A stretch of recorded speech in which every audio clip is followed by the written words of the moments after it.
Yeah. Number 6 on the list, not bad, but still not a go-to. Mother's animal crackers. I don't like the frosting. I like my animal crackers plain, actually. That's right. If I'm going to eat them, I want the frosting. You like the Barnums? Yeah. It's better. Number 5, I know I'm in the minority, one of the most overrated cookies of all time, the double stuff Oreo. If I never eat another Oreo, I am just fine. I'm right there with you. Me too. Nilla wafer is the only one I eat right now. Yeah. Number 4 is the Nutter Butter, very average. Nope, don't like the peanut butter.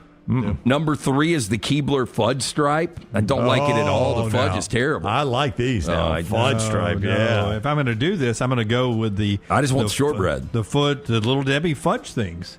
The what? The fudge cookie. Oh, the fudge round? Yeah. Yeah, I like those too. If I'm going to do a fudge something. Next one's got to be polarizing. The Pepperidge Farm Milano. Nope. No, thank you. Boy, this is a terrible weird flavor. list. I told Who put you. this list together? And number 1 is the Oreo, the most overrated cookie of all time. So Oreo made it twice? Yep. Stuff and double stuff? Yep. Sure did. Yeah, I don't like Oreos. Yeah. Well, that's an awful Not good. list. Told you. That's Do not. Trash Today brought to you by. Hey, our friends at Mortgage Right. So remember, whether you're looking for your final home or first home, whether you have a big down payment or need 100% financing, Mortgage Right, one-stop shop for mortgages. Visit them online, mortgageright.com. Call 205-900-7200. All right. It's that time to make our picks again. Do we want...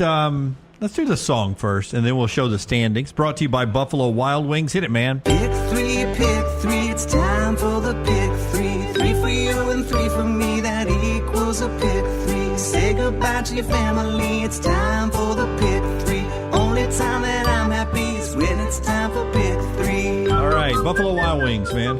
11 Central Alabama locations, including that Buffalo Wild Wings Go location of Vestavia, wall-to-wall TVs, 26 sauces and seasonings, along with a full menu of great burgers, wraps, and salads. Get in for lunch or dinner all weekend long to Buffalo Wild Wings. Zach's right. Brown thinks the Oreo and the vanilla wafer look exactly the same. Well played there, Zach. Get past the obvious racial stereotypes. That's right. What's the standings look like? Don't forget to go play at nextroundlive.com. They're awful. Nextroundlive.com. Dear heavens. Somebody's finally above 500. Yeah, it's still losing money. Yeah. Brown, did you go 3-0 this past week? Y'all must have both gone 3-0 because we were right there together. Crap if I know. I forget who I picked. I was 2-1. I thought I was 2-1 too. I was 2-1. I don't think you were 2-1, LT. But Well, it's hard to not be 2-1 when I was 7-2, and some of those picks came from it. That's But true. maybe so. yeah, Maybe yeah. it's wrong. I don't remember. Yeah, so there's the standings right now. I'll start us off. We'll work our way around. Here's my play. Some of these have been debunked throughout the show. Yeah, so boy, mine got torn up by Furman. I may be on the wrong side. I'm going with Tulane, -6.5 at Navy. It was -7 this morning, so I took the half point down. Fighting broccoli. I'm going Sam Houston State -15.5 at Kennesaw State. It was -16, so I took it down a half point. And then I'm going Virginia -23. Plus 23.5. It was plus 23 at my bookie. Is there at Notre Dame? So those are the 3 plays I'm I playing think right there. Lance just added again. Stanford 1-18 straight up. They've lost 17 straight on the farm. I think Louisville is rolling right now. Louisville Pay -20.5. attention to the second one. Notre Dame -21.5. Too much Riley Leonard and Jeremiah Love in the backfield, and then Georgia -9.5. Notre Dame is about to be Lance's favorite play of Saturday because I too have Virginia plus Well, we've the got 3 22.5. different numbers. Where are we getting all the numbers? I just got mine off where we're playing it at Next Round Live. Okay. Yeah. Oh, well, I mean, if I I got need to go up, I just check scores and odds. I got but- my No, it's fine. mybookie.ag is where I went for mine. Oh, wow. We got numbers all over the place on this. I like Kansas plus the 2.5, KU plus the 2.5. BYU is living on the edge. They're about to get knocked off of it. And boy, Furman did not like Utah. I don't think Lance did either. I'm not sure if you do. Utah plus 11.5 in the early, sleepy big noon. How fun is that Virginia logo to draw? It's okay. This is a good Kansas one to draw. The Jayhawk is awful difficult. I've done it before in upset alert. So if you just go with the old school KU right there. Yep. And then the Utah with the circle and the feather, it's hard to get a good solid circle there. Yeah. So I went with the UU. I've done it before. You have. It's hard to do, though. I enjoyed drawing the Sam Houston State Bearcats. That's a good one. They misspelled the Sam Houston State Bearcats. With a K. Yeah, I didn't have enough time to do a good Tulane green wave, so I just did enough to where you knew it was a green wave for this.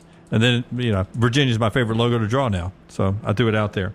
Start your day online with our website, nextroundlive.com, for the latest videos, podcasts, and college football stories. It's also a great way to stream the show or shop in the Next Round store. Stay connected by visiting nextroundlive.com. Jim Dunaway, Lance Taylor, Ryan Brown, Live from the Birmingham Racecourse Casino Studios, the next round, presented by Bud Light, is on now. Payton Thorne, next segment, Auburn quarterback. Also, Clay Travis with us at 10 Central, his normal time to start hour 2. Set your alerts. We always tell you that. For some of you that's been with us for over 3 years now, you've got those alerts set, and it's no big deal. If you're new to the show, set your alerts because alert only, post-show, conversation with Nate Oates before the big game with Illinois in town tomorrow night. We'll have a conversation with Nate Oates that'll drop later today. You got to have the alert set to be able to get that. Well, you don't have to have the alert set. That'll just let you know when it drops today, but you can go get it anytime. Spotify, Apple Podcasts, and on our YouTube channel. We'll send it out. Taylor Corn, Scott Forrester, make sure some good stuff goes out on our social media platform. Looking forward to talking to him.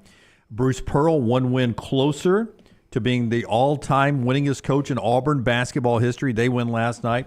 I bet he gets there. I bet he does too. We'll get to that coming up in just a second. But let's start with the National Football League, last thing we saw last night. I sent a video to Taylor. Hopefully she'll drop it on TikTok in a moment. It is ironic to me that forever and ever, there's always one team that sucks that plays every year on Thanksgiving. Usually it's the Lions, but now it's the Cowboys. I know. You lived long enough, that was going to happen. I didn't think it would. This is crazy. Going back to their playoff loss against Green Bay, they have now trailed in 6 consecutive home games by 20-plus. Is that an NFL record? It is an NFL record. Yes, it is. Incredible. And, you look around at some of the awful organizations that we've had in the NFL over decades. I think I was telling our buddy Bo yesterday because he was talking about the Cowboys, and I was like, dude, I went legitimately a decade not long ago where the Rams did not have a winning season. Take it, my Buccaneers. They lost their first 26 games of existence. They played some of those at home, and they didn't trail by 20 in 6 straight games. The good news is on Thanksgiving, they get the Giants, who are equally sucky and just benched their quarterback yesterday. So on Thanksgiving, we're getting Tommy DeVito versus Cooper Rush? That is correct, my friend. And Trey Lance? It'll still get 40 million people watching, which is what's insane. Hey, so last night I had the under, and you can't make this kind of stuff up. Like, the reason it went over was the Cowboys' offense, but not for the reasons you would think. Okay, explain yourself. Okay, it was the Cowboys' offense, a double fumble, and then a scoop and score from the Texans. Like, once they had established where they were, it was, at that point, 27-10. Nobody else was going to score. It was going to take a fluke. And the Cowboys' offense is just that bad. They had one busted play, which... Are you telling me a double fumble in one play is a fluke? You don't see it a lot. You don't see it a lot. Look, here it is right there. Look. Yeah. Look. Boop, fumble. We're going to pick that up. There you go. It's a comedy of errors, and what's crazy is you've got arguably, one of the top 3-4 defensive players in the league in Micah Parsons. When 100% healthy, you've got one of the top 3 receivers in CeeDee Lamb. Dak Prescott, when he is playing at his best, is close to a top 10 quarterback. Just a couple of years ago, they had the best offensive line in football. I mean, this thing is completely falling apart. Now they have got serious cap issues. I saw today where Dak is going to cost him, and I don't know how this is possible. It's like $89 million towards the cap next year. Ooh, $89 million? I don't know if it's like some front loan bonus or front line bonus. I don't know what it is. They're but betting on the cap going up, I bet. They're hoping it goes up a little bit. Did you guys ever think we would see, and look, I know for a minute, was it 89 when Jimmy Johnson first took over the Cowboys? Yeah, they were awful that year. They were a one-win team, I think, right? It was just 1 year, though. Yeah. Yep. And now it's a mess. Well, it felt like Tom Landry had that franchise from its beginning until he got fired. It seemed like every year they were at least a playoff team. Yeah, at least in the hunt, right? At least a playoff team. Well, I mean, go back and watch last week's Unlocked. It was a special Unlocked. Matt Mosley did the last half of the show with Lance, and Mosley's a tremendous storyteller, as you guys know. But better on video, man. I agree. enjoyed watching him. Yep. Seeing how his facial expression works when he's deadpanning those jokes. And I've got to watch my joking because I do his show every Friday, and we got into the Dave Bliss situation a little bit ago. Months and months ago, and it was just kind of a quick hit. But then I found out the backstory. If you guys watched this past week on, Matt was a guy that was working for the Dallas Morning News, and he was covering high school football. And being a Baylor graduate, he was close to the situation. And one of his professors had kind of a back scoop. If anybody remembers the Carlton Dotson, Patrick Dunaway, Dave Bliss, early 2000s Baylor scandal that got the program shut down. It was a murder cover-up, right? Yeah, it was a teammate killing another teammate that went missing. Dave Bliss knew about it. He blamed the player for having a drug problem. I mean, awful situation. But Mosley's the guy that broke it, and he went from breaking the story, I think it was a Monday or Tuesday, to the Tuesday, Wednesday, went from covering high school football to covering the Cowboys. Yeah, and he tells the story of Jerry Jones. You talk about him being so bad. Like, the thing he takes most pride in is that stadium and all that. And they're about to, they're winless at home right now. And then last night they tried to play with an open lid, and crap started falling off the field, big sheets of metal. There's video everywhere as they're opening the retractable roof. By the way, the first time the Cowboys had played with the roof open since October of 2022. So they don't open it a lot. Why we picked to do it last night, I don't know. But they're opening it up, I assume they open it up for other things, but they opened it up last night, and sheet metal falls out of the top. So what I was about to use this analogy when we were through with the Dave Bliss story. I was going to ask you, Brown. We always talk about that great mansion in a neighborhood, but sometimes when it becomes in disrepair because the couple got a little older and they can't take care of their business as much anymore, and none of the family's coming around. Is that AT&T Stadium now? Has Jerry gotten so old that nobody's trimming the hedges? Can't keep it up? Yeah. I don't know. Flower gardens got at weeds the end in of the game, I don't know if you saw him, and Steven almost looks as old as Jerry now. And him and Steven are talking, and I'm trying to lip read because I'm just wondering how bad the language is once the scoop and score happen. Like, I don't know if you guys have checked out Landman yet on Paramount Plus with Billy Bob Thornton. I saw the opener. Yeah. So tell me, is it? It's good, but it's just so cheesy. First of all, Scott is showing video of the sheet metal that fell. Look how big that piece of metal is. By the way, it came near production crews. That is sheet metal. Falling from that height up there. That would kill you. From that? Yeah. Oh, it's a razor blade at that point. Yeah, split you right open. Yeah, it is taking heads or body parts off. Would you let it hit your left shoulder? Just for Jerry's money? I would lose the whole left arm and maybe the heart if it's my left shoulder. Yeah. Maggie would gain a lot of commas. So. Yeah, she would. I don't want the Cowboys playing in Maggie Stadium. I want to be around to see it, to be honest. So, Landman, I saw there's only 2 episodes that have dropped, and Billy Bob Thornton is the Billy Bob that you see everywhere. He's the main character. He has got the worst mouth, maybe of all Billy Bobs, even the Bad Santa. Fantastic first episode, though. Did you think so? I just thought it was so cheap. Paramount cheesy. Plus has got a lot of cheese. Yeah. This is next level cheese. Because Dunaway, I have seen on TikTok like excerpts from it. I sent Taylor one. And just a clip because when the daughter who's dating the Alabama, she's like, well, he's like, I can fly her here. I've already talked to Coach Saban. I can fly her to see me in Tuscaloosa. That's why Dunaway liked it. They call out Saban, no joke. They call out Saban in it while they're riding down the road. So they filmed this before they the end up retirement. breaking up. No, because Billy Bob Thornton points out Nick Saban's retired. Yeah, Nick Saban's retiring. You know that, right? Riding down the road. So they're gonna sleep at the house with the dad. They're divorced, of course. And the young couple break up, and the little girl goes and crawls back into bed with dad, and she's crying, and he goes, I won't say the word, but he says, F Alabama.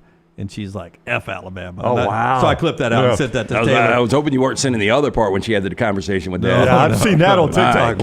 My goodness. Yeah. But so is it good or not? Because like on TikTok. It's worth the watch, but it has got a ton of cheese. Because Jennifer was watching the end of the Dolphins game with me Sunday, and they showed a preview for it, and she's like, ooh, Billy Bob Thornton and John Hamm? Yeah, and Demi Moore. I can't get a feel for if it's good or I not. would watch it. Again, only 2 episodes in.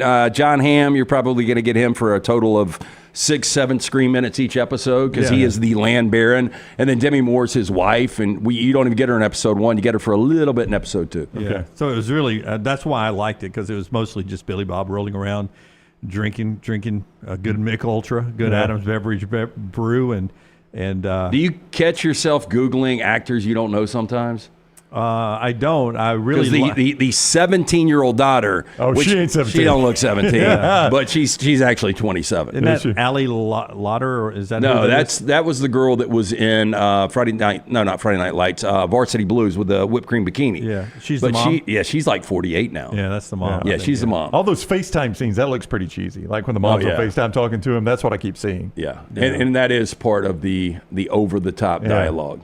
Yeah, but it's worth it. I mean, it's Yellowstone. Yeah, I mean, it's Tulsa King. It's all the Taylor Sheridan stuff. Yeah. I mean, you can't always get Hell or High Water. What is it? Hell or High Water. Hell or High Water, which was great. Sicario, Wind River. He did some really good movies. Stevie's got a, Well, he's got a formula. He's cashing checks.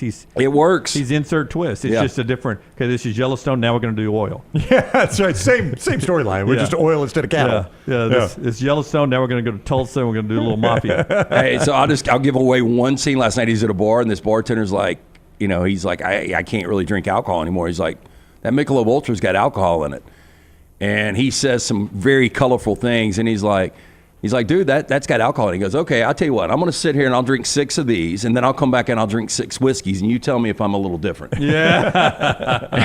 How true is that? That is 100% true. You look at any SEC football game, right? Fourth quarter, the dark liquor is different than fourth quarter Michelob Ultra fans. All right, so there's Monday Night Football last night. Joe Mixon with a big game, 34-10. Houston beats Dallas. Dallas sucks. Houston getting better. C.J. Stroud still, not the same C.J. Stroud. Yeah, well, Nico Collins working his way back, and, I think it's just going to take a little bit to get that chemistry. I mean, Nico was only targeted 7 times, had 4 grabs, 54 yards.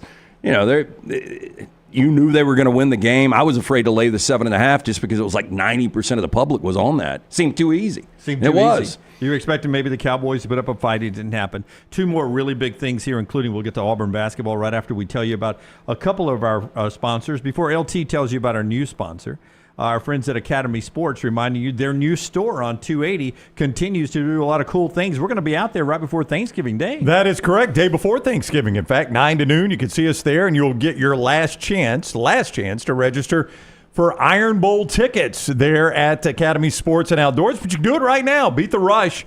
NextRoundLive.com. NextRoundLive.com, where you can register for tickets to the big game in Tuscaloosa November 30th. 2 ways to register right there. In person with us the day before Thanksgiving, or nextroundlive.com. It's on Highway 280 near the intersection of Cobba Park Circle next to Target, the old Best Buy there.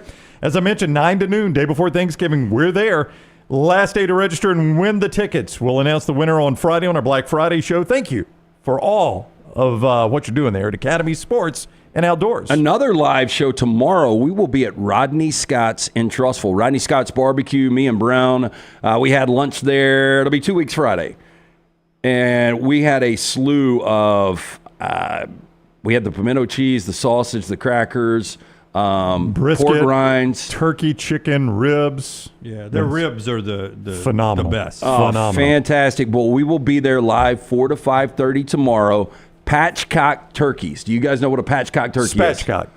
Is it spatchcock? Yeah, it is. It is. No, yeah. I'm reading here. Focus on patchcock. It is spatchcock turkey. Can you tell us what a spatchcock turkey is? Spatchcock is. I know it's pit cooked. Yeah. Well, spatchcock. All right. So on that photo Scott is showing right there, it's going to be the bottom center. So spatchcock is where you basically cut out the center bone there, cut out what we would, our spine or whatever, so that you can lay the turkey flat. So instead of a big turkey, it's laying flat across. So they do the heavy lifting. They do the heavy lifting there. That's a really good way to smoke a turkey. Yeah, it helps in the cooking process. Yeah, right? absolutely. It cooks all the way through, doesn't dry out the outside. That's right, yeah. Everything's cooked more evenly. Yeah. So look, if you want a good Southern Thanksgiving, homemade Southern sides, desserts, the spatchcock turkey, pit cooked, smoked over hot coals for hours, seasoned with their famous rib rub and Rod's original sauce. They serve James Beard award-winning barbecue. Support local this holiday season. Rodney Scott Barbecue, locally owned and operated. You can order right there, RodneyScottsBBQ.com. We've got a link, but RodneyScottsBBQ.com. Make plans to come see us tomorrow, 4 to 5:30, Rodney Scott's in Trussville. And if you're joining us looking for a little hashtag patchcock, well, show you how you can fix that a little bit later absolutely. on in the show. It's a tough one. Auburn basketball last night, number 1 in the Ken Pom, taking care of North Alabama. This was never going to be a contest. 102-69. First 16 minutes, UNA played close with the Tigers there. But then Janai Broome did Janai Broome things. He's an All-American. Bruce Pearl, you got it queued up, ready to go there, Tyler. I hear you. Bruce Pearl ready to go. Talking about the win last night as they went and beat North Alabama 102-69. Obviously, a huge advantage on the inside, and it took us a while to get there. We shot some good inside-out threes early in the game. I thought we settled a little bit, but Janai Broome proved why he's an All-American. He's the most dominant player on the floor. Our big shot an incredible percentage, and obviously we shared the ball with 25 assists. So our guys respected the opponent. I'm glad we played till the end. And now we've got to the next 4 games are going to be against Elite 8 caliber teams, all 4. And so it'll be a true test and a true measure of where we're at. So Little T was down there for us last night. You can go see all of our coverage on our social media platform for Taylor down there. He's talking about their next 4 games, LT. I don't know if that's what you were about to talk about. If you're scoring at home, I got this right. I think it's the Maui Classic with Iowa State, and then however the bracket works out, and then you're at Duke. Those are the next 4 contests. I was actually going to say Janai Broome is Diego Pavia. He's Dylan Gabriel. Hear me out. If you can ever get that waiver and stay college eligible, I just don't know how he translates to the NBA. He seems like an 8 to 10 minute guy. That'll come in, scrap around a little bit, be an 8 and 6 guy. I just don't think he's going to, he is a great college basketball player. And he is one of those guys that if you've got until he's 30 years old, he can win you a ton of games. Dylan Gabriel's never going to play in the league. Diego Pavia is obviously never going to play in the league. I think Broome will play in the league, but I think he could actually make as much money playing at Auburn. I understand what you're saying. And he was really big in the win on Houston, which is where Auburn's the number 1 Ken Pom, and they're, I think, up to number 4 in the AP poll, where that ranking is because of their virtual road win at Houston. Massive win, one of the best wins in the country so far. Now they'll be tested again, as this schedule is. Next 4 games for both Auburn and Alabama. Schedule's unbelievable. The trip to Maui, and then at Duke when you get back. The thing I've liked about this team so far is how they're shooting threes. Last night against the lesser competition, but 12 of 27, 44%. And if you've noticed, this year Denver Jones is running point guard a lot of the time. And he's a good scorer when he's aggressive with the basketball, but the assists are way up. I think it's really an improvement with Denver Jones at the point. Well, they're averaging right at 20 assists a game, and they're shooting. I talked about one of Alabama's problems, and I know we'll get to Nate Oates in a couple of hours. Alabama's shooting right at 30% behind the arc. Auburn is shooting almost 37 or almost 38% now. Yeah, which was an issue for them last year. Yeah. I mean, that is a vast improvement from where this Auburn basketball team was last year.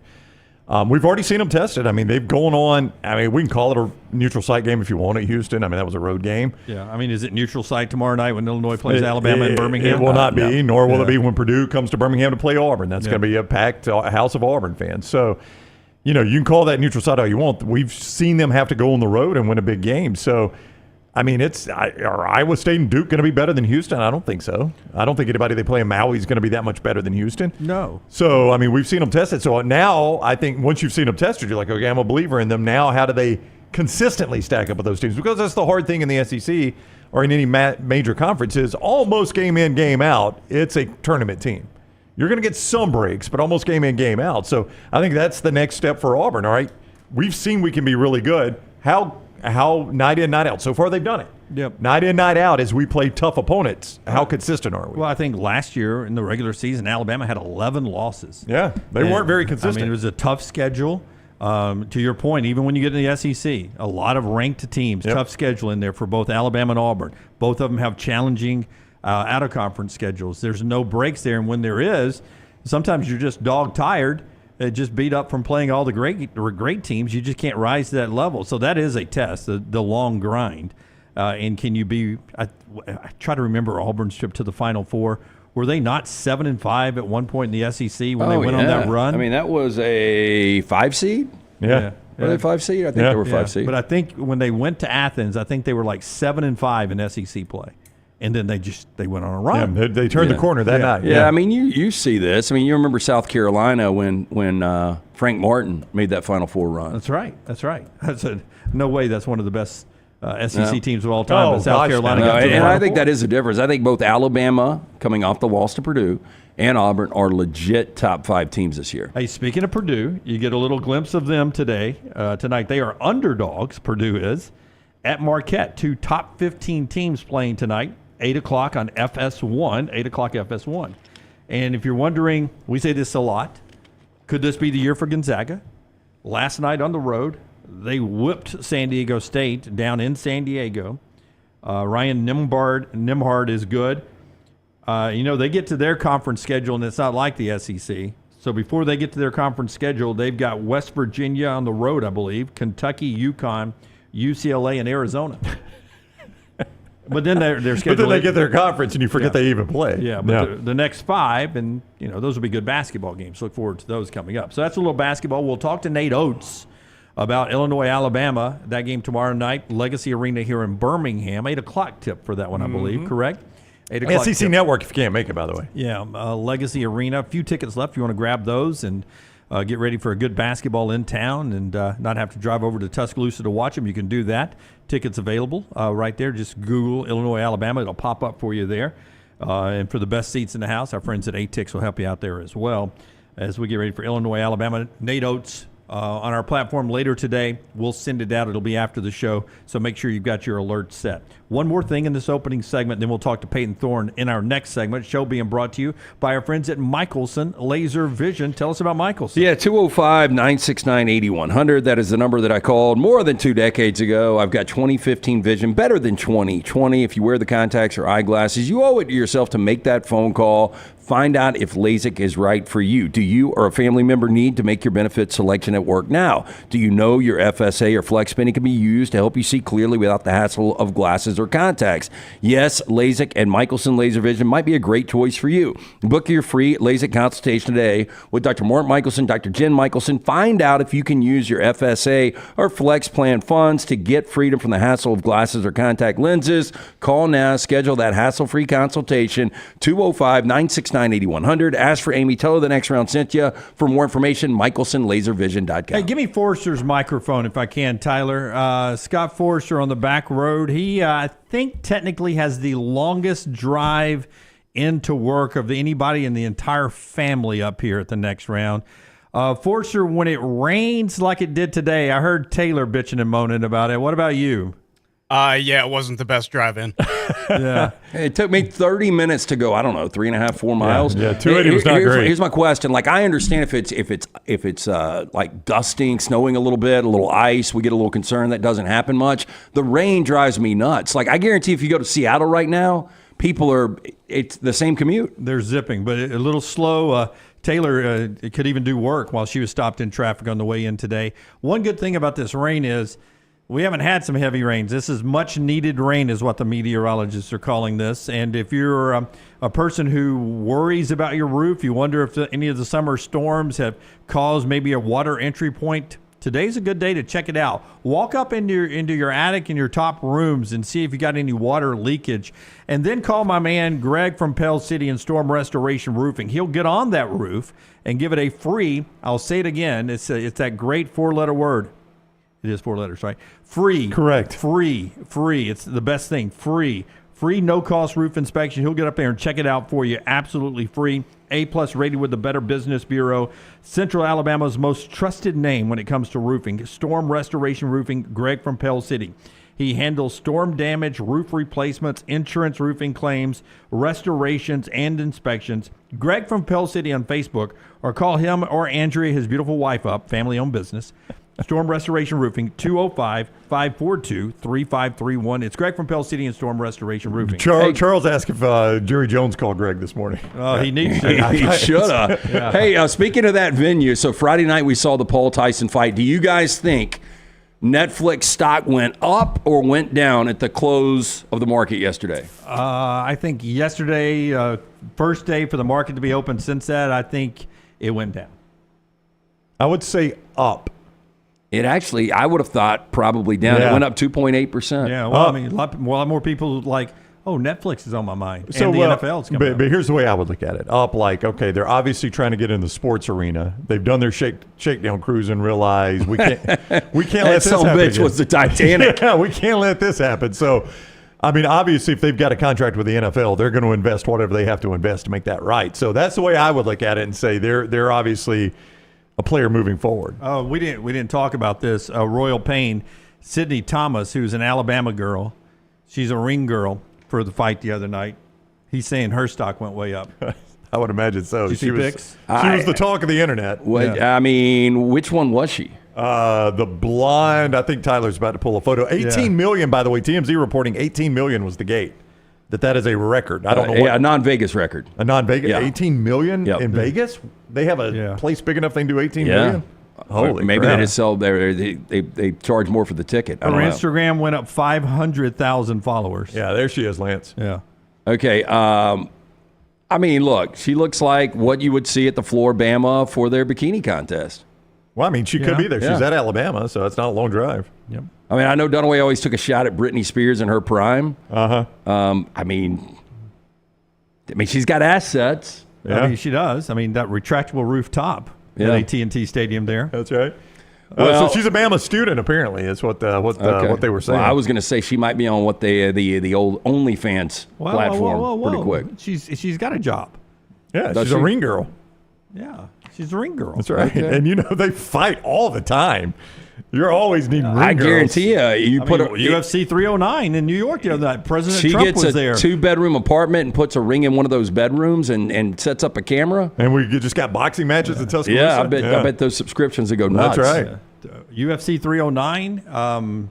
President Trump was there. Of course, Elon Musk was sitting next to him. That is right. I think another cabinet member was there. It's like three Mike people. Johnson, Speaker of the House, was there. Yeah, sitting right there. John Jones gave him his belt. Row That's right. two. Yeah. Row two right there at the ring. And Zach Bryan's ex-girlfriend, Brianna Chicken Fry, was 2 rows behind the president. Oh, was she now? Yeah. So she's still doing okay. She is. Yeah. She's trolling him bad. She's like, Dana gave me these tickets to UFC. I've never been to UFC fight, so me and 5 guys are going to UFC. She's winning the breakup. 5 guys. I had a buddy that heard you say that you deleted all of Zach's stuff. I did. And I can't listen to it anymore. I don't want to tell you what he called you. It doesn't bother me. I can't listen to him sing manly songs when I know he's not a man. Oh, and why is he not a man? Because he's like they're abusing this girl mentally. I would be honored. You are one of the most petty people I've ever met in my life. I would be honored if a good-looking girl was singing Morgan Wallen in my house. First of all, Last night we let the liquor talk. He has kind of made this girl. Oh no, she was big before. No, she wasn't big. Oh, she was big before. I knew her before. Because she's on a barstool platform. That's right. Dave Portnoy made this girl. Yeah, I wouldn't call her beautiful. She looks like, every bar rat running around town. You and I have very different tastes. We do. We've said that for a long We time. do. The one thing I wanted to get to before we get to Payton Thorne coming up in the next segment was this. Absolutely the best case scenario.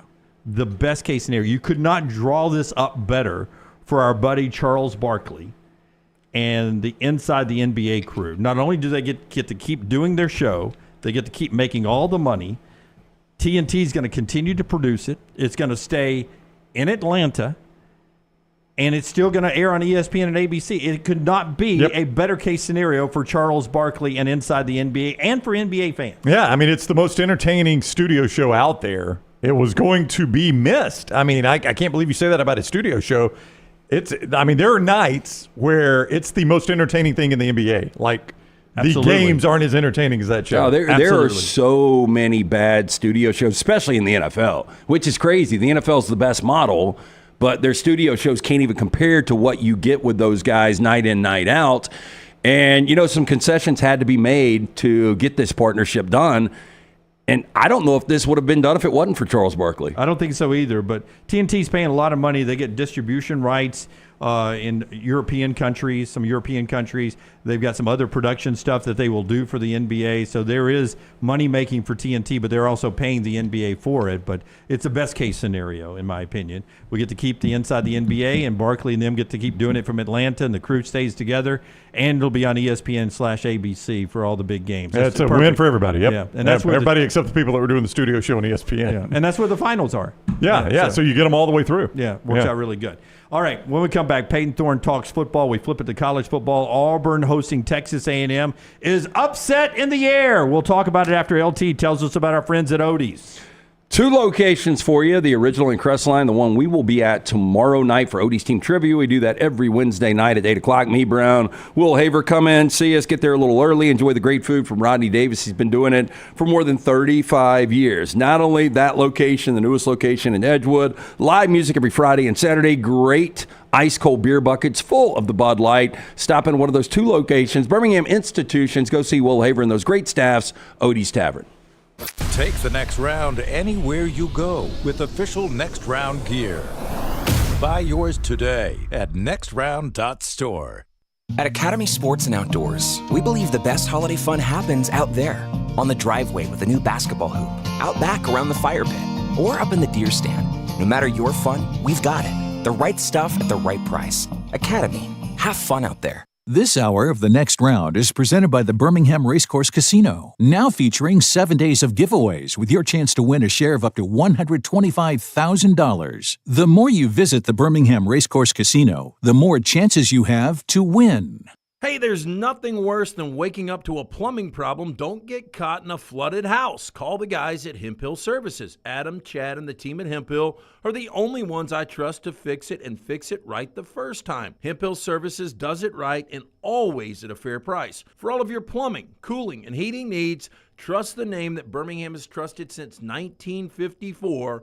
That is Hemp Hill Services. Call now, 205-229-2090. That's 205-229-2090. Hey, Lance Taylor from the Next Round to tell you about one of our favorite places for breakfast, lunch, and dinner. That is Hamburger Heaven since 1982. Hamburger Heaven has been serving Birmingham's best hamburgers, cheeseburgers, French fries, hand-spun milkshakes, and sandwiches made fresh to order. All of their ingredients are fresh and prepared daily. This includes their beef, always fresh, never frozen, hand-pattied each and every day. For breakfast, lunch, or dinner, visit any of the 4 locations, Highway 280, Irondale, Gardendale, and Homewood. Storm season is here. Make sure you have a plan of action in place right now. Greg from Pell City and Storm Restoration Roofing should be your first call when storms hit. Insurance companies love working with Storm Restoration Roofing because of Greg Nelson's name and reputation in the industry. When storms hit, call Greg Nelson. He's local, 205-542-3531. He's the home of the free no-cost roof inspection. Greg from Pell City on Facebook, 205-542-3531. It's Storm Restoration Roofing. From the creators of The Next Round comes 2 new sites, covercrimson.com and thebarnauburn.com. 2 team sites with the same excitement and information-driven content that you get every day on The Next Round. Live daily shows, recorded shows, free of charge, plus premium content with insider information starting at just $1. And it's the perfect gift for the Alabama or Auburn fan in your family. Covercrimson.com or thebarnauburn.com. Sign up today. Happy football season. At the Next Round, we strive to make our loyal listeners feel like they're a part of the action all season long. My name is Emily Grace McWhorter, and I do that by bringing you along for any given Saturday in Auburn or Tuscaloosa. From pregame warm-ups, touchdowns that make you feel a part of the play, and everything in between, our goal is to make you feel like you're inside Bryant Denny or Jordan Hare. Follow along on our social media at Next Round Live on Instagram, X, and Facebook. Also, check out thebarnauburn.com and covercrimson.com while you're at it. Here's to fall Saturdays. At Academy Sports and Outdoors, we believe the best holiday fun happens out there, on the driveway with a new basketball hoop, out back around the fire pit, or up in the deer stand. No matter your fun, we've got it. The right stuff at the right price. Academy, have fun out there.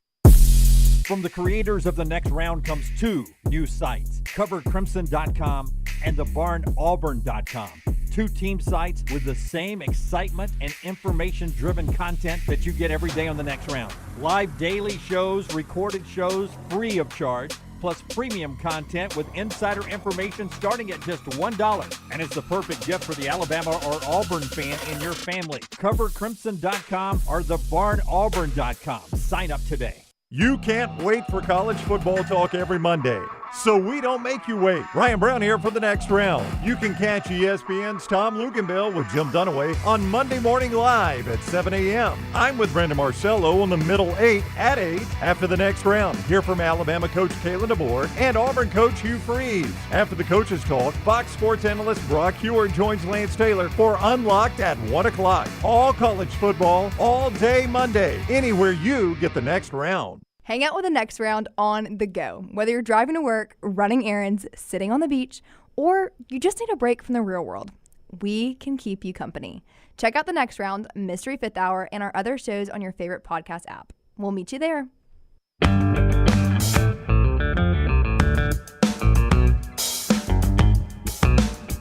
When you have a extensive resume and career like Auburn quarterback Payton Thorne has from back to his days at Michigan State, to have a career day like he did Saturday takes a lot.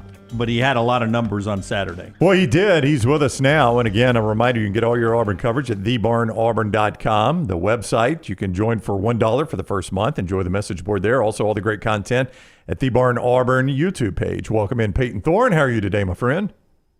I'm doing well. How are you guys doing? Doing great. Thanks a lot. As Jim said, heck of a day for your entire offense Saturday. What clicked against ULM coming out of that bye week? Yeah, like you said, it was a pretty efficient day for us. Did a good job starting fast and getting on the scoreboard early, and then just did a good job executing. Had a couple long drives, which was good, and then ultimately just getting in the end zone. We were able to do that, and then finish the game in the second half as well. So that was good to see. So you and Keandre have had a really good rapport the entire season. Cam Coleman showed up big time this past Saturday against La Monroe. Was this something, during the bye that you guys worked extra on, making sure he got involved in this offense? I wouldn't say that it was necessarily like a huge focal point. Obviously, he's one of our stud receivers, so getting him the ball is part of the offense. But I didn't go into the game saying, hey, I need to feed him any differently than I would any other game. And so just plays that were called, got him the ball, and the defense that presented itself had me dishing him the ball, and he did a good job of getting open, making a catch, and then obviously getting in the end zone 3 different times. Payton, with that No Shave November working here and a little camo on, you're rough, man. It's like you're going to battle this week against Texas A&M. Do you have an upset in you this weekend? Do you feel good about this matchup? Yeah, obviously, Texas A&M's a really good team. They've done a good job this year. They got a good defense as well. But they got to come to our place, and Jordan-Hare is a tough place to play, and it's a night game, and we're going to be excited. We're still fighting for our life. We got 2 games left to win to buy us a third one, and so we're going to be putting it all out there. Need a good week of preparation, and we're going to do that, and then roll it out there on Saturday, and let's see what happens. And so, like I said, a really good team. Respect for them, and but we feel like we have a talented team as well. Payton Thorne with us on the JohnstonRVCenter.com hotline, thebarnauburn.com for all things Auburn, thebarnauburn.com. You were banged up. Was it close? I mean, was there a chance you weren't going to be able to make that start Saturday, or was it just, your coach said you were banged up, you just needed to work through it? It wasn't close for me. There was no doubt I was going to be playing early in the week. It was not a struggle, but it was it was a position I haven't really been in with the injury that I had. I've had many other injuries throughout the years, but dealing with one to the throwing shoulder is obviously different. But credit to our training staff and people I have around me to help me to get ready to go. And then for me, there was no question I was going to shoot it up and be ready to go. So I was able to get out there, and obviously I did more sliding this weekend than I have in my whole career, maybe like combined. But I was trying not to get it too beat up. I'm feeling pretty good now. I just want to clarify this. Did you say shoot up and be ready to go, or suit up and be ready to go? I guess both. Okay. Fair enough. I love it. Whichever one doesn't get me in trouble. Fair enough. Yeah, exactly. All right. Yeah. Okay, I'm going to do this on the fly without confirmation, so always dangerous here. But I did hear this morning, but I haven't seen the clip, that you guys are going against Texas A&M, and Mike Elko, their head coach, said we've been getting ready for Texas. Auburn. Am I right on this? No, we have that clip. We can play it later. Yeah, absolutely. He misspeaks and says Texas. I mean Auburn. Yeah. So maybe he wasn't looking ahead. Maybe he was. I don't know if you guys have heard this. Have you heard it at all? No, I've not heard that. I mean, I guess according to you guys, he did say that, but I haven't seen it. Yeah. You've seen it, Jim? I have, yeah. And Forrester has seen it as well. We've got it. We can't play it with Payton on here, but he's asked, "Are you guys?" It's easy to look ahead to Texas, but you got a trip to Auburn first. How do you have to sell that to your players? And he does the traditional coach's answer, and he says, "So we're 100% focused on Texas. I mean Auburn." Oof. Yeah. So it's a little misspeak there. Is all it is. For you though, this 5-touchdown game. It's your last game at Jordan-Hare Stadium. It's it. No matter what happens against Alabama in a bowl game, this is it. Well, what's your takeaway? What's your favorite thing that you'll remember forever about game days at Auburn? Man, there's a lot of different things to remember. It's tough to pinpoint one, but you'll never forget the fans and how they show up every single week. It really doesn't matter whether it's a huge rivalry game or, this past week, like ULM, and no disrespect to them, but, it's not a game that the people in Auburn are, super fired up about in the offseason. So, they showed up again this past weekend. It was packed. It was more people than you maybe would have expected to see. So just the dedication from the fans and how much that they just love Auburn football and Auburn in general is something that you always remember. But then also just the crowd. I mean, this is one of the best places to play in the country, no question about it, and definitely one of the toughest places to play as an opposing team in the country. So those are things I'll take with me, and then always just stand on the sideline on third down and stuff like that, listening to our fans get up. It's a special place. One of the great traditions Auburn has because of its unique nature is the Eagle flight. I don't guess you've ever seen that, though, have you? You guys are in the locker room. Yeah, no, I haven't seen it. I had somebody that was at a game a couple weeks ago from my family took a video of it, and the Eagle flew it looked like 5 feet over his head. So that was the extent that I've seen of it, but I haven't been to a game here either as a fan or as a recruit, so I've really never seen it. Well, go to Coach Freeze this week, and you can even tell him we suggested it. That'll help. No, seriously. I mean, we have a relationship with Coach Freeze. Just go tell him that, hey, the next round guys said, why don't you start a new senior tradition that for their final game, they're actually out for the Eagle flight. They get to see it one time before your final home game. I think that'd be a great tradition that the seniors come out and then they fly the Eagle at that point. You should be able to see it one time. Yeah, I mean, I guess that's not a bad idea. Yeah. Of course, Hugh's got to be there for the final game next year. Hey, Payton, you're not on this show enough to take a shot at me like that. I've been with these guys 15 years. They can be surprised when I have a good idea. Yeah. You, I barely know. You can't be surprised that I'm the one that had a good idea. You're not part of the family. Yeah, I'll have to run it past Coach Freeze, see what he thinks. Yeah, okay. I think it's a good idea. Yeah. I think it's a good idea. Yeah. Hey, go back to 2022, the end of your final season in East Lansing, and look, I know that you love the SEC and the traditions and everything, and back to the traditions of Auburn and the family. Are there any regrets at all about coming to Auburn? I know these last couple of years, as far as wins and losses, haven't been what exactly you wanted. And I don't know what who else you were deciding between Auburn and this other schools to transfer to, but any regrets at all? No, I don't have any regrets. At that time, my decision to transfer, it happened really fast, and it was pretty unexpected, honestly. I was not planning on leaving Michigan State, but there was a series of events that happened that, led to that decision. And I took my time making a decision. Like I said, it happened fast, but I didn't make a rush decision or a decision that wasn't informed. And so I felt like I got all the information that I needed. And then also just my circle that I trust around me.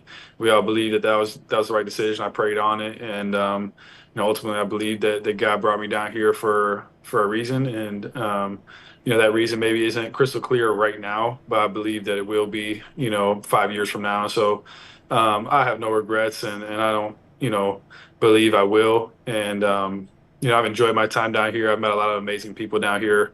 And, I'm thankful for the opportunity to have been down here for the last 2 years. And I guess ultimately, yeah, my answer to that is no, I don't have any regret. I know you're getting that NIL money, but do you and Kenneth Walker get checks from Mel Tucker for getting him paid for that 1 year? Wow. No, we have not gotten any of that. But yeah, I don't know what Coach Tuck's doing. I was thinking about He's probably on a beach, a drink with an umbrella. Yeah, he might be. That's where I'd be. Do you hunt? Most guys that wear that type of hoodie hunt. Are you a hunter? I'm not a hunter. I grew up in the suburbs up in Chicago, so Yeah. we didn't do too much hunting growing up. But I'll maybe get into it here soon, living down here. Oh, you got the gear. You already got the sweatshirt. Yeah. You think you'll stay down here? Probably. I don't really see myself going back up to Chicago, at least. Chicago's a great city sometimes, but it's also a terrible city a lot of other times. And so I've actually enjoyed living a little bit of the smaller town. I grew up in a pretty big city too, so I would assume I'll stay down here, but hopefully, I don't have a choice where I live. And so, we'll see here in the next year or so. Yeah. We get you Northerners down here. You guys love it, man. Y'all make fun of the South all the time till you come living, and you're like, dang, they got it good down here. Yeah, I will say I'm getting tired of it being like 80 degrees. I feel like it's like late November. I'm ready to start wearing some sweats and a hoodie, but it's still hot down here. But that's my only complaint. It's weird. Yeah, but I do think it makes the women better looking. So probably. Yeah, you're probably not wrong. Yeah, probably not wrong. That's 2 for you today. Peyton has given you a thumbs up on it. I'm trying to surge at the end. Yeah, here. I know. I've got 2 weeks to get a third. Peyton, good luck against A&M. We will see you next Monday. Next Tuesday. My apologies. We thank you for the time. Have a great week. Thanks, guys. You too. All right, buddy. Take care. Payton Thorne with us on the JohnstonRVCenter.com hotline.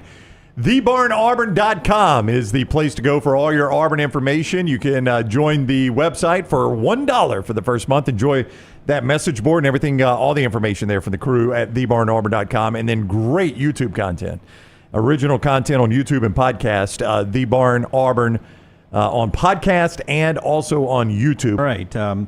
More on what we were talking about with Payton Thorne in just a second. A couple of our great sponsors, one of them, our friends at HydroLive LT. Tell us about HydroLive. IV therapy, B12 injections, compression therapy, cryotherapy, and now weight loss therapy. It's all under one roof. Very important when you stop into one of those great locations mentioned the next round. 20% off all of the incredible services from our friends at HydroLive Therapy. You can book online. Walk-ins are welcome, though. HydroLiveTherapy.com. If you can't make it to one of the locations, Homewood, Highway 119, also Tuscaloosa, they can actually send a nurse to your home or business. We have Daniel Jones up here all the time, or at least every 3 or 4 weeks, giving us IVs. Again, hydrolifetherapy.com. Stop in, see the guys, tell them the next round sent you. By the way, our Daniel Jones, as close to starting for the Giants again as the other Daniel Jones. Our guy not benched. He's still operating. Yeah, I mean, look, there, and that's crazy that just because of a $23 million injury clause, they drop him from the number 1 quarterback all the way to number 3 behind Tommy DeVito and Drew Lock. How awkward do you think that situation is? It is awkward, but you need to have the contracts to be airtight, man. You can't have loopholes. You need good airtight contracts. Before we let you hear the Mike Elko quote, one more of our great sponsors, the Pants Store. One more home game at Jordan-Hare Stadium. You want to look your best. You can do that at your game day headquarters, the Pants Store, pantstore.com, pantstore.com, or you can go to any of the locations, the original in Leeds, other locations in Birmingham, in Huntsville, Tuscaloosa, and down on the plains in Auburn. The Bama and Auburn polos, hats, quarter zips, sweatshirts, and everything perfect for gifts this holiday season as well. Put a little Pants Store under the Christmas tree this year. Gentile, Antigua, Cutter, and Buckhorn Legend are the name brands. Free alterations, free gift wrapping for the ladies' wear as well. Footwear from New Balance and Hoka. Nothing says Roll Tide in War Eagle like the Pants Store, pantstore.com. Here's what Lance was talking about with Mike Elko. Forrester has this ready to go. It's not that big a deal, but it may tell you where his mind is. Here's Mike Elko. There's already so much talk about November 30th. It was announced as a night game today. How do you deal with that with your guys and saying, hey, we still have something ahead of us at Auburn, or is that even a big issue with your team? I don't think it's an issue. I think when you're in the situation we're in, it's easy to focus on the task at hand. I think, those big games earlier in the year, maybe you look ahead. If we didn't have at stake what's at stake, maybe you would worry about it. I think our focus is single-handedly on on Auburn right now and locked in on what we got to get done. Wow. He's gay. He's blind. Gay. He's blind. The best is we are focused on Texas A&M. Yeah, but here's the thing I'll point out. The wording couldn't have been worse. Could not have been. And the person asking the question doesn't even say Texas. Like, he doesn't plant that in his mind. He just says November 30th. I mean, but there's only 2 games left. Well, I'm aware. And one of them's Auburn. And they did announce the Texas game in prime time as expected in Auburn and Alabama. The Iron Bowl in Tuscaloosa will be 2:30. It's been 2:30. It's no surprise. There's been 2:30 every year since 2014. 2014 when ESPN broadcast that game at 6:45. You'll remember that game was number 1 Alabama against number 15 Auburn, and that was the Auburn team that was coming off a national runner-up with Nick Marshall, Gus Malzahn, that team. 55-44 the last time it was not a 2:30 kick back in 2014 for the Iron Bowl. So one of the wilder Iron Bowls I've ever seen. It really was. 44. That was a crazy game. Deep into the night. Good 4-hour contest there.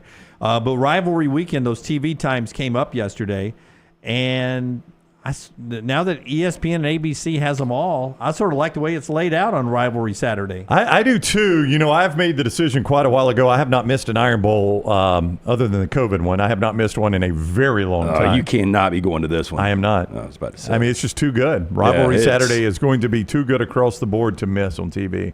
I hate it. I enjoy going to the Iron Bowl. It's one of my favorite games of the year. But I mean, that's just too good of a day. Like, I'm just sitting there watching Mike Elko talk about that night game at College Station. I'd miss that whole game, basically. Car service and cash, I don't think you get me off the couch rivalry weekend. It's just going to be too good. Yep, I won't be going either. It's going to be. I can't miss it. It's a EG little T cover crimson, thebarnauburn.com kind of day on our platform. Do you guys remember when we used to just have the BCS and some of those championship Saturdays, how many crazy, like 3 or 4 things would happen to open the door for 1 or even 2 teams sometimes?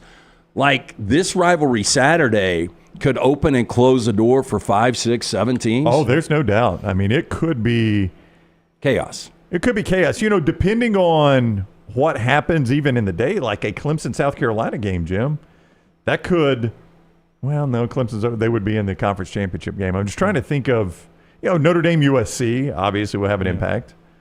Iron Bowl could have an impact. Texas A&M could have an impact. I mean, Tennessee Vandy, as crazy as it would seem, could have an impact. A lot of impactful games on that rivalry weekend, as it always is. The final weekend of the season, it's what jumbles up the standings anytime. You've got the 2007 year to go back and look as a great example of that. The show being brought to you by our friends at Way to Wellness, your journey to healthy living, and planforme.com. A planforme.com is the website. Leslie, happy birthday, Leslie. Yesterday was her birthday. Great, one of the great American business owners right here in Alabama. She started Way to Wellness, the website at planforme.com, a planforme.com. It continues to grow, and there are some career opportunities for you there if you want to check out a planforme.com, a planforme.com.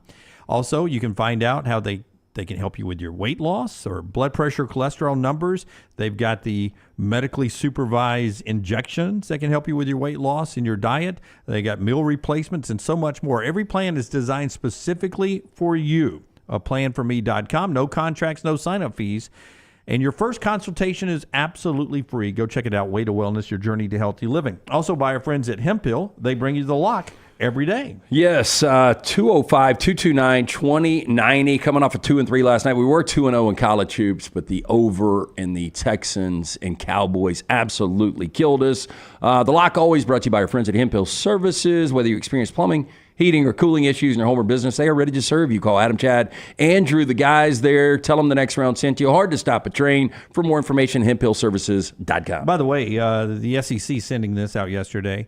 Of the 18 most watched games of college football with 2 regular season weeks left, of the top 18, 15 of them involved SEC teams. A lot of them are SEC on SEC, but 15 of the top 18 are SEC-involved games.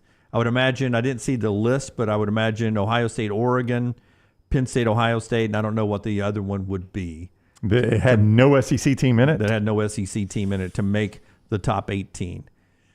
I don't know if a Clemson game. Wait, did you say Ohio State, Oregon? I did. Ohio State, Oregon, Ohio State, Penn State. I don't know what the other one would be. I can't think of one. Yeah. Maybe Michigan, Texas? No, that's an SEC team. I bet Michigan USC was sneaky big. Maybe. LA's a big 230. market. Maybe It was a so. 230, and it's still name brands. I bet that was probably the only other one. But the SEC power is so evident there with the television contract. And at the top of the hour, we'll go into selection, playoff committees tonight, what we can expect, and what Greg Sankey said yesterday about the way the committee should judge the SEC. So that's coming up. But a couple other college football things. LT touched on Bobby Petrino being a head coach yesterday. Reports are that he is the front runner for a job. So it's a current job that's open. Florida Atlantic. Tom Herman gets fired yesterday. I tell you, if I'm an FAU fan, that excites me zero. Oh, if I'm Bobby Petrino, it excites me zero. Yeah. I'd rather be offensive coordinator at Arkansas than I would be head coach at Florida Atlantic. It depends on what you want. Like if he wants to make $1.52 million and go live in Boca Raton and retire, I mean there's not a lot of. Well, I would say there's not a lot of pressure there. They just fired Tom Herman in year 2.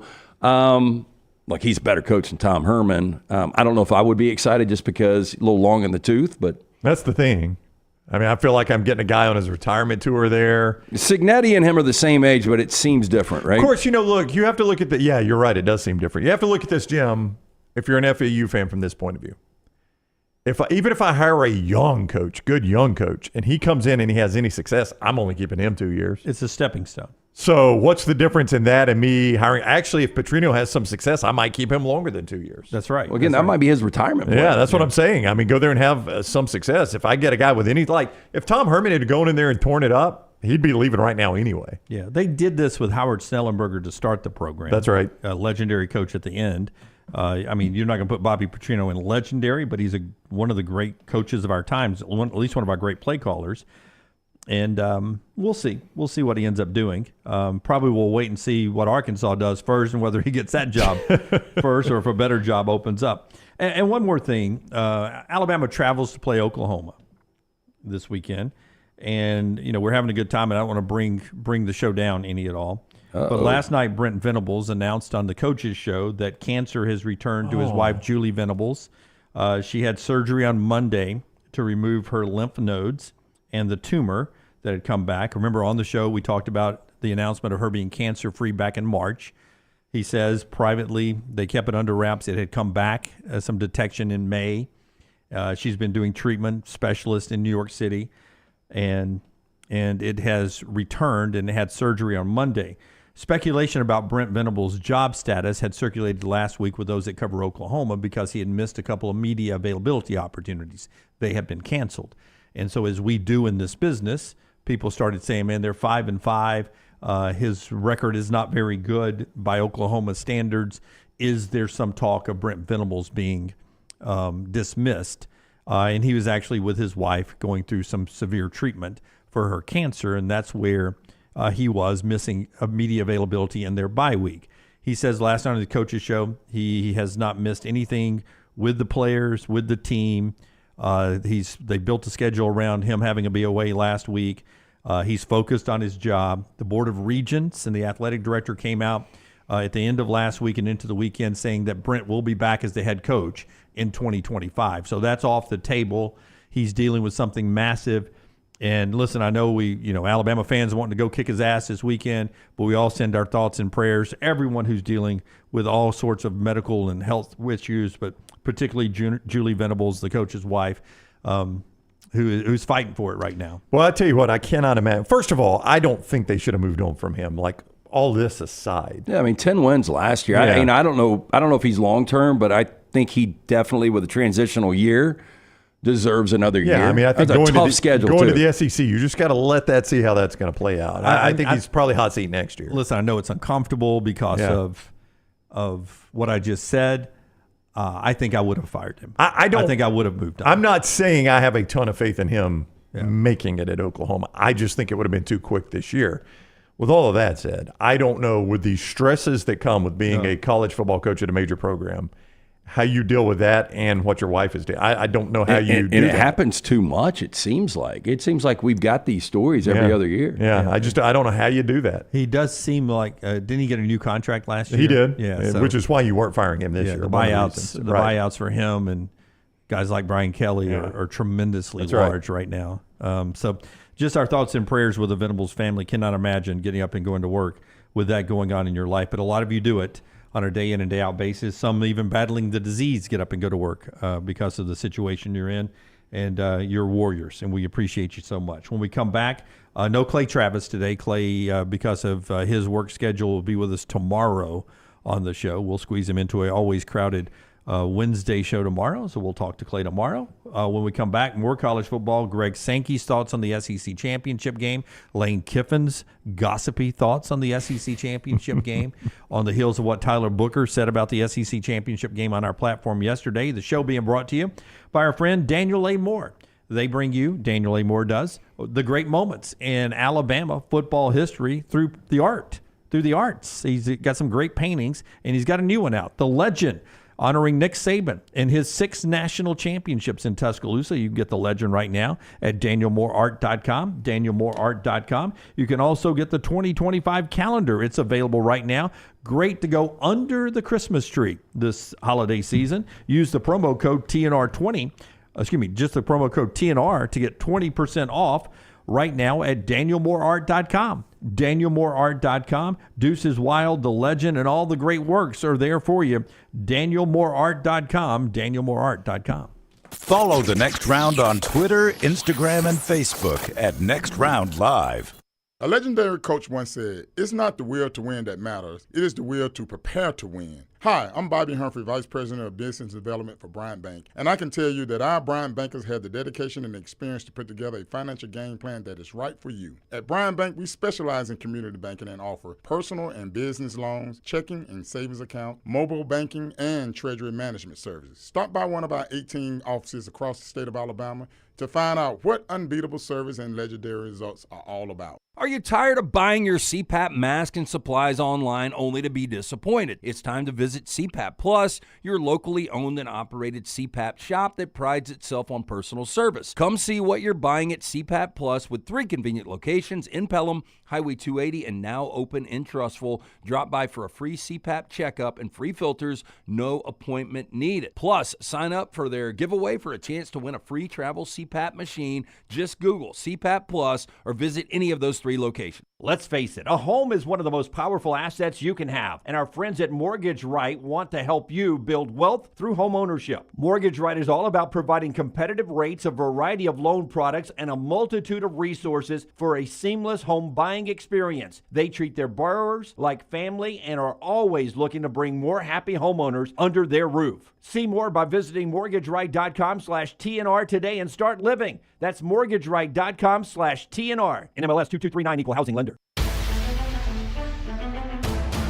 Hey, this is Matt Roth, the franchisee of Walk On Sports Bistro in Birmingham. With the kickoff of football season, come visit us at one of our 3 locations, Stadium Trace, Greystone, or Trussville. Come enjoy our scratch kitchen menu while watching one of our 80 TVs. Whether you're looking for a pre- or post-game celebration, game day, or date night, we've got you covered. It's all about the win at Walk On Sports Bistro. Walk On, where everybody needs a little playing time. You could win a Cadillac CT5 or your share of $25,000 in free play and cash at Birmingham Racecourse Casino. The more you visit, the more chances you have to win. Play the latest, most exciting games around with fun bonuses and big jackpots. You can be a winner too. Come win your share during the Cadillac CT5 and $25,000 giveaway at Birmingham Racecourse Casino. Drawings April 5th and 6th. Located off I-459, exit 31, Derby Parkway. Must be 21 or older, must be present to win. In some places, football is a sport. In Alabama, it's a fine art. New Life Art is proud to announce Daniel A. Moore's upcoming painting, Deuces Wild. This season, Bama is blessed with a pair of very talented deuces. The pair played a huge role on both sides of the ball in the Tide's amazing 41-34 victory over number 2 Georgia. Deuces Wild will portray the unbelievable game-winning 75-yard touchdown catch by deuce number 1, Ryan Williams, late in the fourth quarter.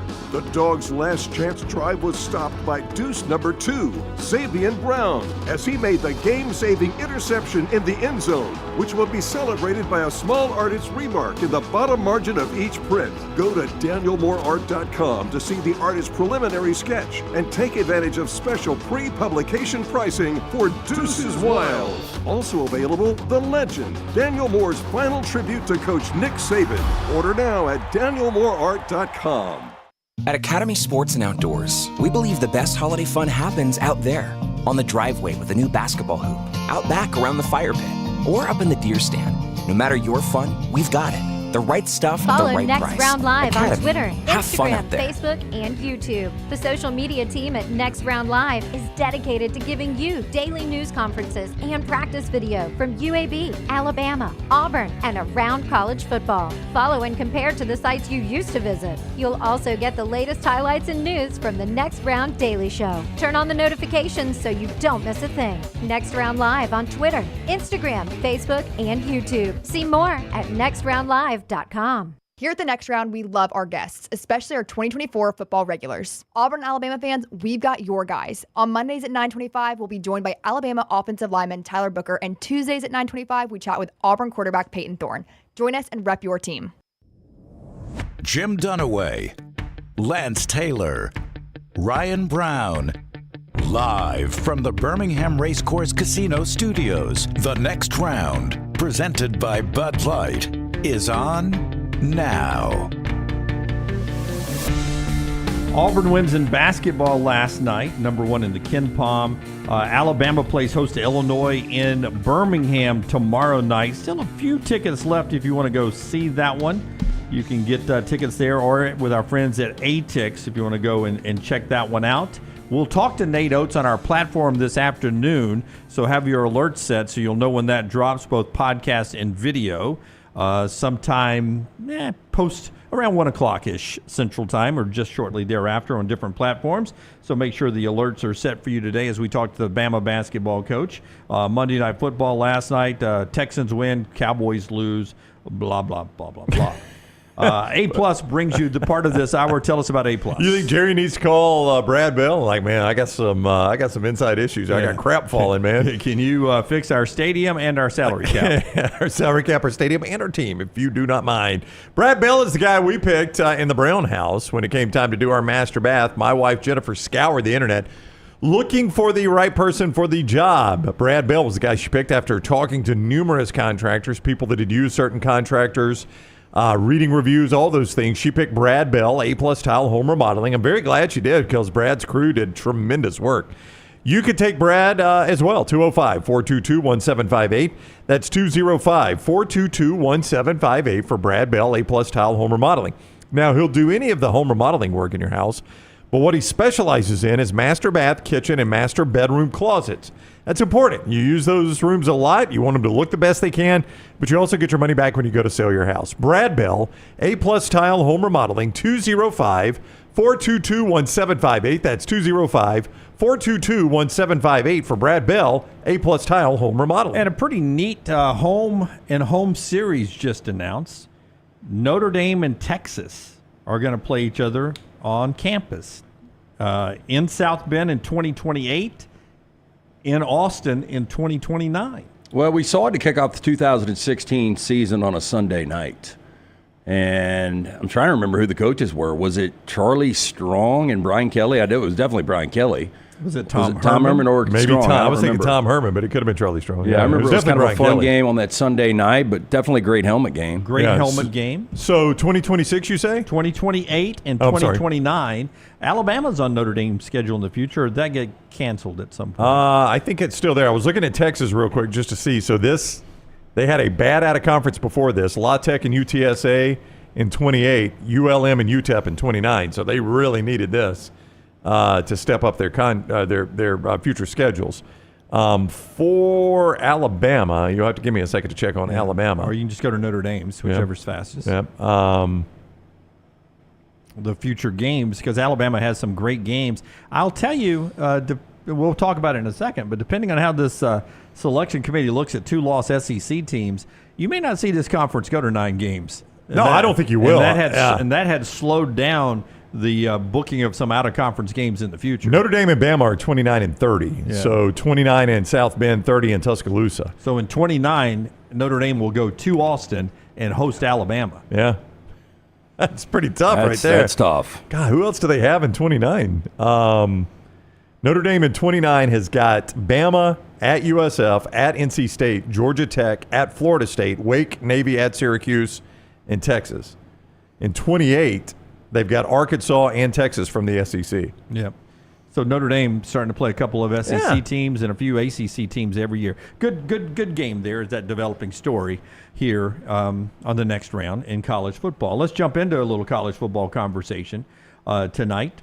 The selection process continues, and I need cut number 7, Tyler, if I can. Lane Kiffin yesterday. He's got a 2-loss SEC team. And his team is going to be in a good spot in the college football playoff rankings tonight when it comes out again. His Ole Miss Rebels, after they beat Georgia, slid in there last week. They're said, nice. We're in a good spot, guys. So Lane, like everyone, is getting asked about the SEC championship game. Yesterday on this platform, Tyler Booker says, man, I'm paraphrasing here, but man, I'm a warrior. I want to go play. I want to go win. I want to be SEC champions. Lane Kiffin, he takes this approach. What are your thoughts on just what the SEC championship means, or the game means, for teams that maybe like y'all have 2 losses already? Ooh, it's a challenging question. I don't know. I guess I would say, it's changed. The conference championship, could have a big impact both ways for people. So I've talked to other coaches, so I'll just kind of give you the feeling from some other coaches that, they don't want to be in it. The risk to get a bye, the reward to get a bye versus the risk to get knocked out completely. I mean, that's a really big risk, just to get a bye. So I think it's ended up being a very unique situation of all, postseason sports, the way that system's set up there, and how you could go to that and get knocked out, and if you don't go, you're in. I'm not a big gambler, but that's the kind of one of them Vegas, like poker table thing, that's all in, and you're going all in the best conference in football, so you got to play somebody great too. Very different than a lot of these other conferences. Yeah, there's a lot of ways to approach this, and what he says. I understand what he's saying, and nobody knows what the committee is going to do because we've never done this. But I would say this. You're approaching it, Lane Kiffin was, and the coaches he was talking to, are approaching this game as if we play in it and lose. Tyler Booker yesterday was approaching it as a player if we play in this and win. He wasn't thinking about losing. Yeah. Lane Kiffin was thinking about the outcome of a loss. Tyler Booker was talking about the outcome of a win. That is an interesting mindset difference. Those are different ways of approaching it, right? Yeah, but I do appreciate the candor from Lane Kiffin. I'm not criticizing. Yeah, I think all coaches, if they answered it truthfully, would say exactly what Lane said. I don't think any coach would be like, well, we're going to win this game, so we want to be in this game. Do you really think Nick Saban or pick any other great coach? Yeah, I think if Nick Saban had 2 losses right now, he would rather be sitting it out. All right, so there are 3 things here, okay, if we can do 3 things here. Yeah. So first of all, I think coaches are going to need to see how all this plays out. That's right. Before they really have a strong feeling about this. Because Greg Sankey's got a quote, and I'll let you make your 3 things, and I'll tell you what Sankey said yesterday. Well, no, go ahead and say it because it's going to play into what I'm talking about. Because it's got some holes in it. Okay. It's got on Feinbaum yesterday, on Feinbaum SEC Network. I hope the committee, paraphrasing here, looks at it as a 13th data point, as a reward and recognition of the work done. So what Greg is saying, can't be penalized. It's only a reward and a recognition for the work done if you're in that game. The hole that I would punch into that, and I'm all in that the SEC is the toughest conference. But if I'm judging the SEC by that, and I do believe the SEC should have different rules. I know I'm not afraid to say that. I think the SEC conference has proven that the strength of schedules are different. Yeah. But if the 13th data point is being looked at as a reward and recognition for the work done, how can we penalize the ACC and the Big 12's loser if they lost that game? Because we would be doing that. We'd be doing that if Miami was unbeaten. We'd be doing that if BYU was unbeaten. And I'm okay in doing that because I think the world should be different for the SEC and the Big Ten. But I sort of think we should go ahead and say it. It's just different for us in the SEC and the Big Ten than it is in the ACC and the Big 12. We can't just say the 13th data point reward recognition because we are going to penalize the ACC and the Big 12 loser, as I believe we should, and we're going to do it, though. Yeah, with a second loss, but I disagree. I think if you're looking at the first loss, I think those teams get in. No, if BYU had played in this game unbeaten. Yeah, and if Miami had played in the ACC championship and both of those would have lost, they would have gotten in. Miami's different. Their resume is different. BYU's resume is different. If they had played in this game and lost, there would not have been two Big 12 teams. I tend to agree with Jim. I don't think BYU stays in it. Well, I mean, just look, where do you think they'll be tonight? They were sixth last week, undefeated. Oh, they're dropping way down. 16th at the highest. See, then that answers your question. What they would have done with one loss. They'll be one loss. 16th. Yeah, but if they would have been at that point one loss, they might have been number 2. No. Well, I don't know. It depends. I mean, if they're the only undefeated team left. But that's the discussion, and you may be right. Those 13 people may not count strength of schedule, but the strength of schedule's got to matter. Or we just can't have. I mean, I agree. System. I agree. But I think a lot will get flushed out after this year, and I think the Big 12 and the ACC have done everyone a favor. And we know. No, you're right. No, two of the most consequential games. I tell you who's going to get dicked on this whole thing. It's going to be Tulane. Tulane's going to end up winning the American. They're going to have 2 losses, and their 2 losses are going to be to Kansas State and to Oklahoma early in the season. Mm-hmm. And if they played those 2 teams right now, they would beat those teams. And remember, they're playing with a redshirt freshman quarterback right now who leads the American in quarterback rating. If they played those games right now, they would win. But those are going to be their 2 losses. Boise State will get in with the 1 loss. And I think Tulane is better than, I don't know, Tulane's top 20 team. There's no chance Oregon State beats Boise State, is there? No. Not in Boise. Oregon State is falling apart. And then Boise State will have to play, I think, Colorado State or UNLV in their conference championship game. UNLV could beat them. Hey, Colorado State could not? You don't think? Let me just back up a tad. BYU's strength of schedule is 53rd. Now, it's nowhere near any of the worst SEC strength of schedule, I think, is in the 30s. Like 16 SEC teams are in the top 40 in strength of schedule. So BYU is 53rd. Indiana's is 106th. Pause there to let that sink in. Well, I mean, I think Indiana is in serious trouble.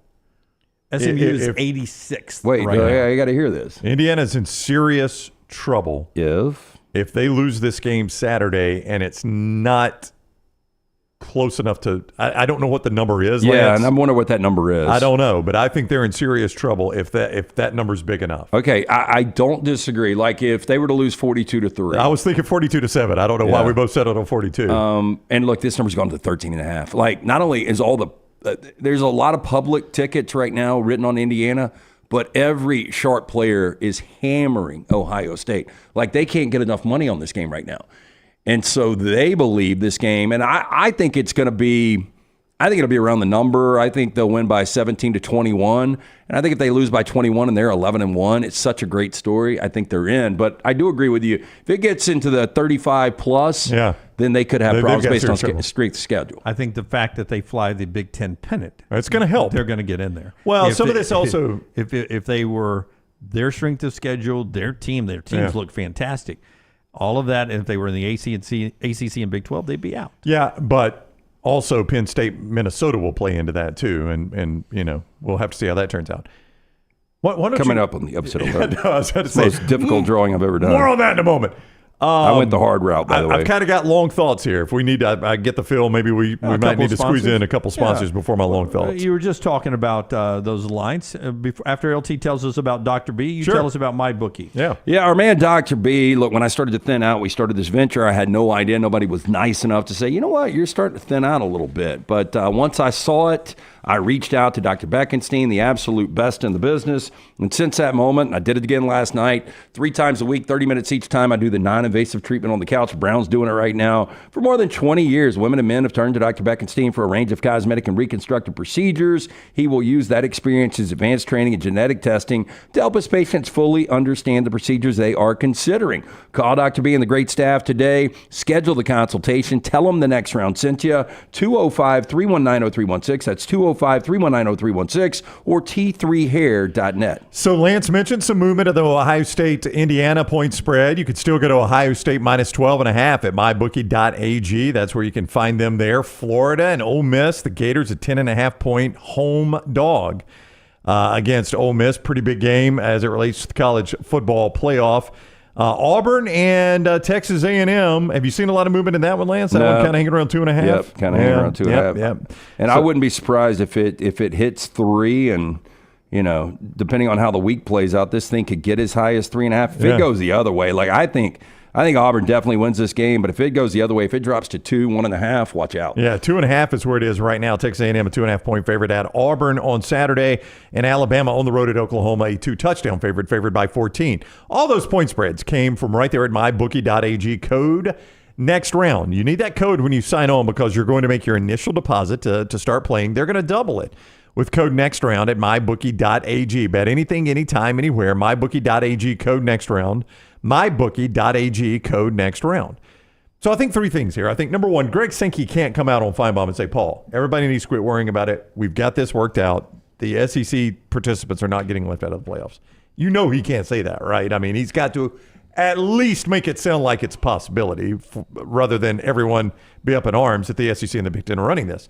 But again, I'll say, do you think the SEC and the Big Ten are going to build a bomb that blows them up? No.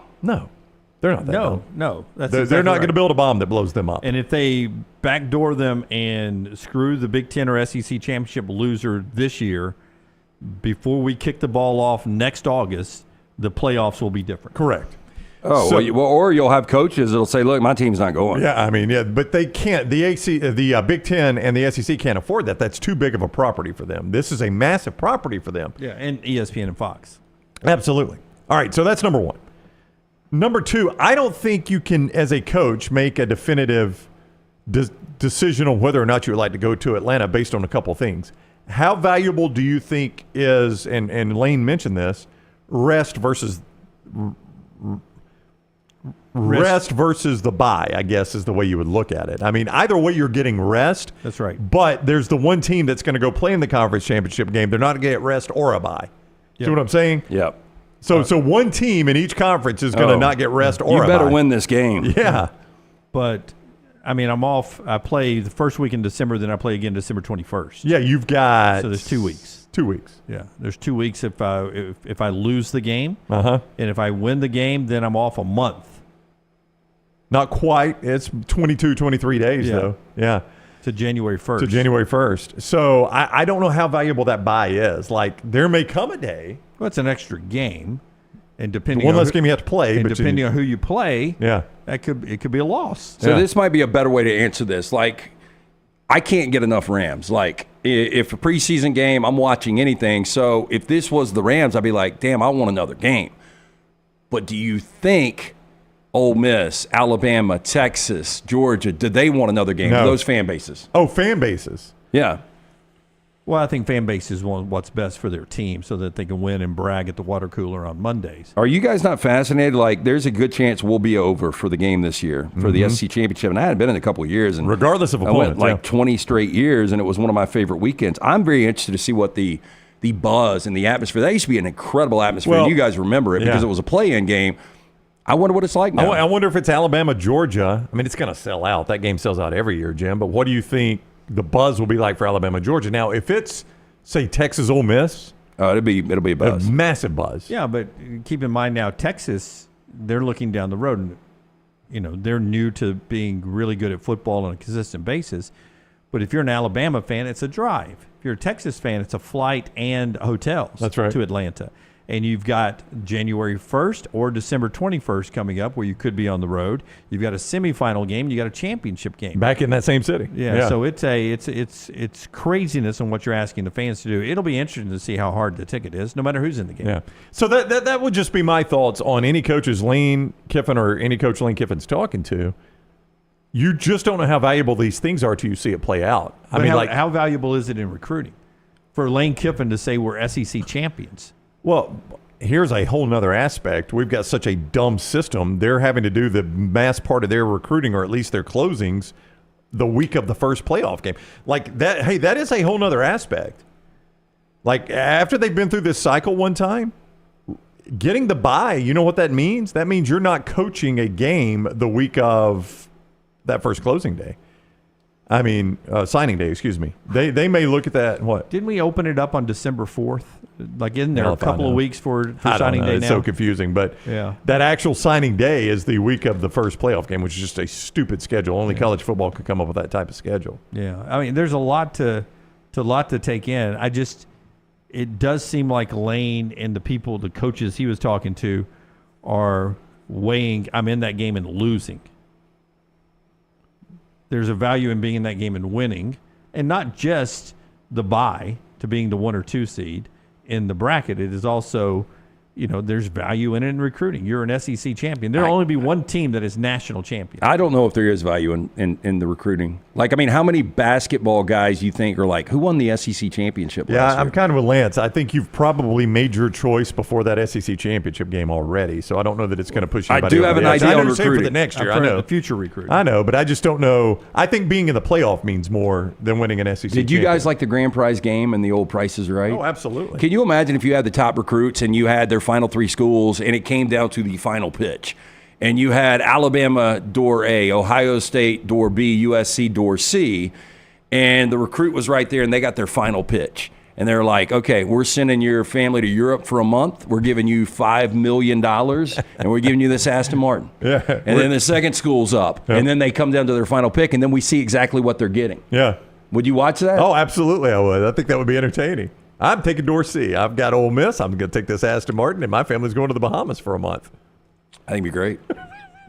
Our show is being brought to you in part today by our friends at Gray's Tree Services. Rain's falling, soft ground out there. If you got some dead trees or trees that are close to the house, you need to have Gray's Tree Service come and check them out. Maybe time to, like a bad tooth, just pull those out of the ground. Yeah, family owned and operated for over 25 years right here in Birmingham. Experts in high-risk tree removals, pruning, soil health treatment to strengthen those trees and plants. I had the crew over from Gray's. A few months ago, they extracted 4 dead pines from my yard. Just did a fabulous job. So professional. John Mark and that great squad. Gray's maintains a fleet of specialized cranes and lifts to get the job done right, prevent damage to your home. You've probably seen them rolling around town. They're trusted by nearly every golf course in town. And the Birmingham Zoo, there is no competition. Call 205-281-6100. Tell them the next round sent you. Scan that QR code that Scotty has put up, or just visit graystree.com. And our friends at Urology Centers, Alabama.com, UCA, 35 urologists, 16 locations. Find the one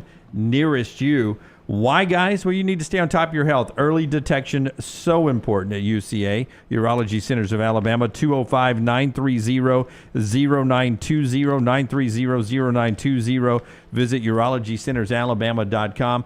All your urological needs, prostate health, the kidney stones, vasectomies, and everything else. urologycentersalabama.com to schedule the appointment. Tiebreaker scenarios is actually fairly clearer in the SEC than it is some places. Kenny Dillingham in the running for Big 12 Coach of the Year. Probably go to Deion Sanders, but Kenny Dillingham has got his Arizona State team 8-2 and a possibility of being in the Big 12 championship game in the college football playoffs. So what does the Sun Devil head coach think about any tiebreaker scenario? You control your own destiny except for one strange scenario. Did you actually look up tiebreakers? Do you know them? Do you care about them? Oh, I have no clue. I literally have no. Somebody was telling me if we win and somebody else loses, and then like ranch dressing falls on a wing, I don't I don't really know. It just play the very best you can play, prepare the very best you can prepare. And like I told the guys last week in my leadership council meeting, like, don't get lost in the sauce. Like, just be the very best we can be over and over again. And wherever we end up is the best we could have ever done. That's it. Like, you can wish and hope, but if you just play the very best you can play and prepare the very best you can prepare, then regardless of what happens, it's the very maximum you could have ever achieved anyways. So what else do you want? So I have no clue the tiebreaker. Some of the players probably do. I couldn't even tell you. Billy Bob used it in Landman, wish in one hand and shit in the other, and see which one fills up first. This guy, and I think we have talked about this, there are so many coaches that are deserving of National Coach of the Year, from Kirk Cignetti to Deion Sanders, Kalani Sitake, even with the one loss, Rhett Lashley with the one loss. What this guy has... Clark Lee doesn't even get mentioned. I know. Well, he's lost 4 games now. I know. But what this guy has done at 8-2, and when you look at the top right now with the Big 12 and the bottom of the Big 12... It was a mess, by the way. Like, Oklahoma State and Utah are combined 1-13 in conference. And you've got teams like Arizona State sitting there with 2 losses, and teams like Colorado sitting there with 2 losses. It's been a crazy year in that crazy conference. But what Kenny Dillingham has done is, with a white running back, is no short of amazing. Oh, he's a heck of a player. Scattaboo. Yeah. He's dealing with some NCAA sanctions, coaching restrictions, recruiting restrictions, and things Herm like flew that. it into the mountain. Yeah. And he's got a... this is Deion like what he's doing. Kenny Dillingham has been amazing this year. He has been. I did not realize there was even a crazy scenario that had them out. I thought all they had to do was beat BYU and Arizona and that they were in, which it sounds like that's pretty much all they have to do. I don't know how crazy it has but to if get. Ranch ends up on a chicken wing. Yeah, they might be out. I do think they beat BYU, but I do think Colorado loses this week to Kansas. I would have played Kansas in our upset alert, but I think it's got to be how many? 4.5 or more. That's only 3. They did not play Colorado, so that if they're in a tie with them, maybe that is the crazy scenario. I don't know. Yeah. But, boy, I mean, that'd be pretty cool to see Arizona State in the conference. That's out of nowhere. I mean, that is out of nowhere. Upset alert in our next segment before LT tells you about our friends at New York Butcher Shop and Thanksgiving. If you don't think defense is important, this from Max Olson, who writes for The Athletic. The stop rate for defense. These are the best teams in the country at stop rate. Here's the top 12 for you. Tell me if any of these names sound familiar. Notre Dame is number 1 in stop rate. Ohio State is number 2 in stop rate. Army is 3. Texas is 4. Tennessee is 5. All those playoff contenders? Yeah, they are, Yeah. in fact. James Madison is 6. Ole Miss is 7th, playoff contender. Indiana is 8th, playoff contender. Alabama's 9th, playoff contender. Sam Houston State. Oregon is 11th, and Iowa State. That's your top 12 right now in stop rate. Everybody talks about this Indiana, and look, we'll see. This will be the ultimate barometer on Saturday. But what is Ohio State's weakness? I mean, their quarterback turns it over a little bit. Is that The what we're offensive saying? line. Offensive The line. Okay, offensive gotcha. line. And you look at Indiana, they lead the Big Ten in sacks, over 3 per game. They're 10th nationally.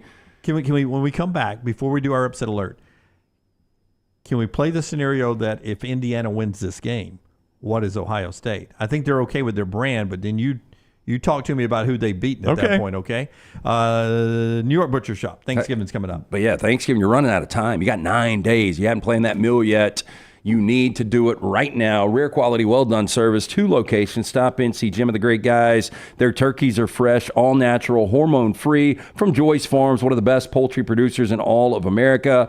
They're fresh, but they can smoke or brine them. I actually was picking up steaks on Friday. Lady was in there ordering the full Thanksgiving, and she wanted her turkeys brined. Also, they've got the smoked ham, certified Angus prime beef, tenderloins, rib roast, all of their side dishes prepared in-house. They will feed 8 to 10. However, they do have smaller sizes that feed 4 to 6. Don't forget about the desserts like the pies, cakes, banana breads. Great wine selection to pair with your bird. Make sure you stop in. Tell them the next round sent you. Order today your Thanksgiving turkey from our friends at the New York Butcher Shop. Follow LT on Twitter at @TheLanceTaylor. Hey, let me tell you about our friends at Urology Centers of Alabama. Compassionate and comprehensive urological care with 35 physicians, 17 locations across Alabama. Their patient-centered approach to all of your urological needs. Remember, they've got that new men's health center. It is beautiful, helping men with a wide range of sensitive male issues in a comfortable environment. You can always go online, visit urologycentersalabama.com, schedule an appointment with one of their many urologists today. Hey, you. It's the holidays. Give cheer a lift. And at New Balance Birmingham, we got the gift. That holiday vibe? Find it inside. Come together at New Balance Birmingham on Highway 280, right next to Chick-fil-A. New Balance Birmingham, we got now. Hey, this is Matt Roth, the franchisee of Walk On Sports Bistro in Birmingham. With the kickoff of football season, come visit us at one of our 3 locations, Stadium Trace, Greystone, or Trussville. Come enjoy our scratch kitchen menu while watching one of our 80 TVs. Whether you're looking for a pre- or post-game celebration, game day, or date night, we've got you covered. It's all about the win at Walk On Sports Bistro. Walk On, it's where everybody needs a little playing time. Storm season is here. Make sure you have a plan of action in place right now. Greg from Pell City and Storm Restoration Roofing should be your first call when storms hit. Insurance companies love working with Storm Restoration Roofing because of Greg Nelson's name and reputation in the industry. When storms hit, call Greg Nelson. He's local, 205-542-3531. He's the home of the free no-cost roof inspection. Greg from Pell City on Facebook, 205-542-3531. It's Storm Restoration Roofing. Looking for a great place for that boring meeting? Leave the office and go to the Golfus. What about corporate events like board meetings, sales meetings, customer appreciation events? How about the Golfus? Watch parties for football and basketball, parties for birthdays or couple showers. The Golfus is a great place for those. The Golfus has Birmingham's best golf simulators and man caves in Vestavia on Highway 31, opening soon in Trussville and on Highway 280. Bring whatever you want to eat or drink, even bring your own clubs. Get out of the office. Go to the Golfus. Book your spot now at thegolfus.com. By now, you guys know how I feel about my fashion. However, did you know that I care about your fashion choices? Cargo shorts are out, flip-flops are only appropriate on the boat, and please throw away that stained t-shirt from college. You may be thinking, EG, that's all I own. What do I do? Here's what you do. Go to nextround.store and fill your cart with a wardrobe that is approved by me. Stock up on logo t-shirts, hoodies for football season, and hats for every day of the week. Trust me on this one and head over to nextround.store to get stocked up for this season. Just because you've quit going to the gym, it doesn't mean that you have to quit gym altogether. Dunaway, that is. With our Next Round podcasts open 24/7, 365, you can access gym anytime you'd like. While you may have done away with your treadmill routine, our version of Dunaway is standing by ready to get you back to your absolute best. Find all that lovely Jimmy D-led content on Spotify, Apple Podcasts, Google Podcasts, and in the podcast section of nextroundlive.com. This message is sponsored by Jimmy Crypto Inc. and Jimmy Crypto for President. Hey, Lance Taylor from the Next Round to tell you about one of our favorite places for breakfast, lunch, and dinner. That is Hamburger Heaven since 1982. Hamburger Heaven has been serving Birmingham's best hamburgers, cheeseburgers, French fries, hand-spun milkshakes, and sandwiches made fresh to order. All of their ingredients are fresh and prepared daily. This includes their beef, always fresh, never frozen, hand-pattied each and every day. For breakfast, lunch, or dinner, visit any of the 4 locations, Highway 280, Irondale, Gardendale, and Homewood.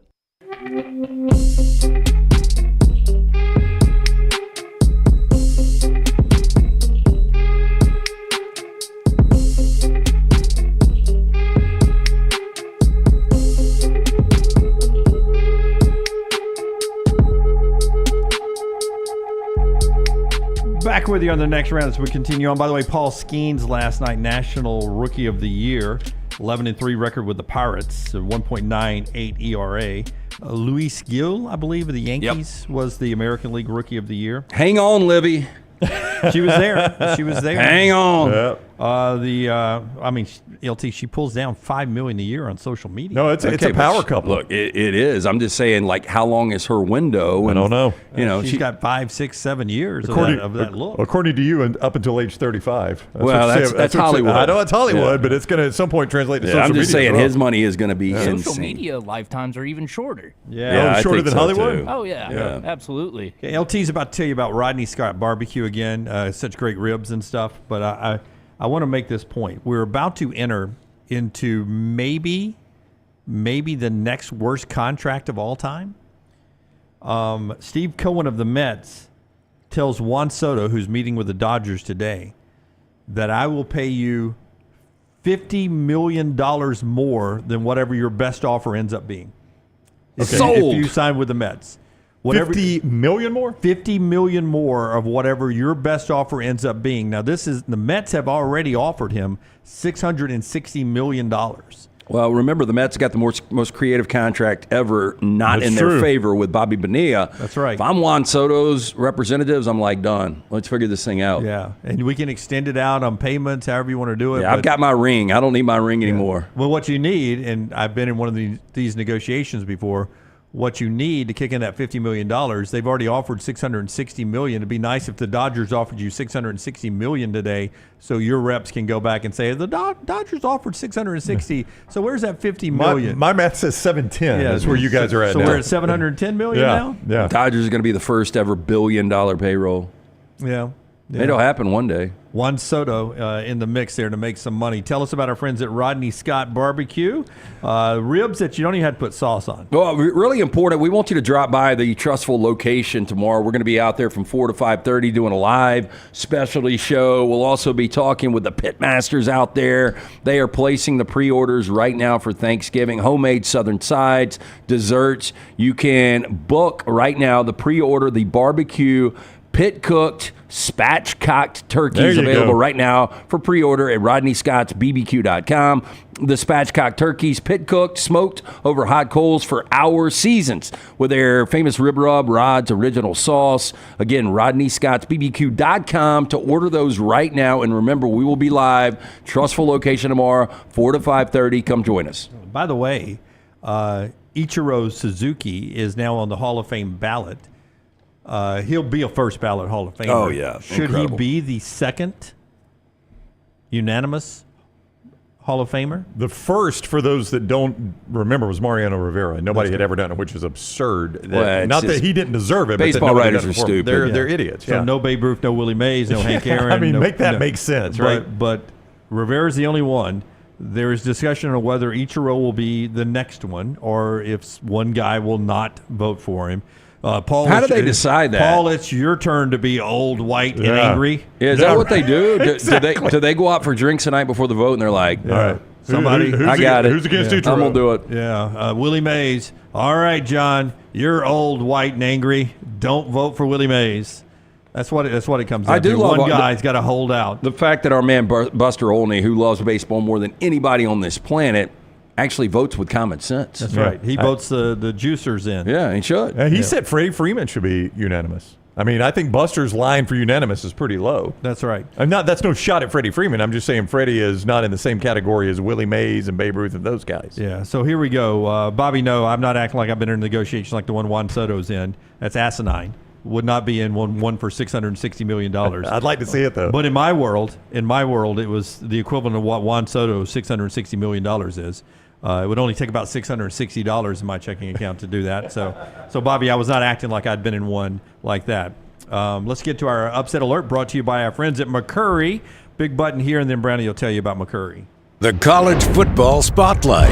Sound the alarm! College football's upset alert! McCurry Van and Car Rental brings you the old upset alert. We give them to you every single week here on the show. If you need a car, a van, or a truck, they can be hard to find. Not at McCurry. And they've got locations all over North Alabama, Athens, Muscle Shoals, Huntsville, 2nd Avenue Northwest in Coleman, Skyland Boulevard in Tuscaloosa. Reserve your rental today. 256-559-1003. That's 256-559-1003. Or McCurryRentals.com. That is McCurryRentals.com. All right, let's look at the rules and then the standings. So we still do the rules. 4.5. You know the rules. Minimum spread, 4.5. 5 points for the cover. 5 points for the spread for the outright win. I think last week everybody but the Brown Bandit got points. Oh, LT wow. sneaky close to getting a big win, got a cover. And I think Forrester and I got outright wins last week. Who did you guys have? You have 82? I had New Mexico with the outright win. And I had Arizona State. Arizona State with the outright win. Ranch on the wings for you there, Scott. This thing is over now. Yeah, it is. Dunaway, congrats, man. Yeah, I agree. Yep, it is over. Over. Done. Congrats, Jimmy D. That was good win for you. I think 14.5, add 5, 19.5 points for me. So I had a couple 14.5ers this year, but LT and I both 7-5. We turned that record around and looking pretty nice now. So still want to get that record to the right, 6-6, and then the Brown Bandit down there looking to break the losing streak. He's the Cowboys. Great history, Brown Bandit has. Forster starts us off with animation usually. Last we heard from the Brown Bandit, missing in fear of dead. Do you remember that in the headlines Friday? That was in what is the Tennessee newspaper? We may have a new sheriff in town. I don't know. Do we need backup, Quinn? I say if he's got good hair and a famous last name. Yeah. What do you have, Forster, for us this week? So I agree. This is over. This is done. We're just having fun at this point, Scotty. Jim locked it up last week. Yep. It's over. Congrats, Jim. And my pick's going to reflect that. What does that mean?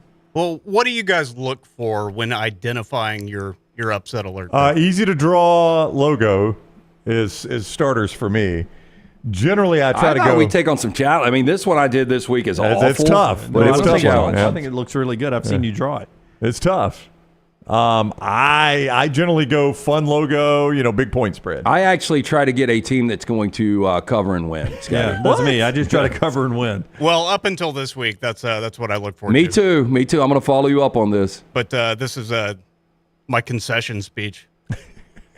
Swinging for the fence. Yeah, can we just say on the show, what? It's better when I lose at things Yeah, or this is I'm tough. bad at things. I It's know. never good on the show when I do anything right. No, because it's out of the ordinary, so I think it is a little different. But congratulations. No, I'm happy for you, Jim. No, I'm just saying that the show works Congratulations. better if I am the butt of the jokes or if I'm not good at something.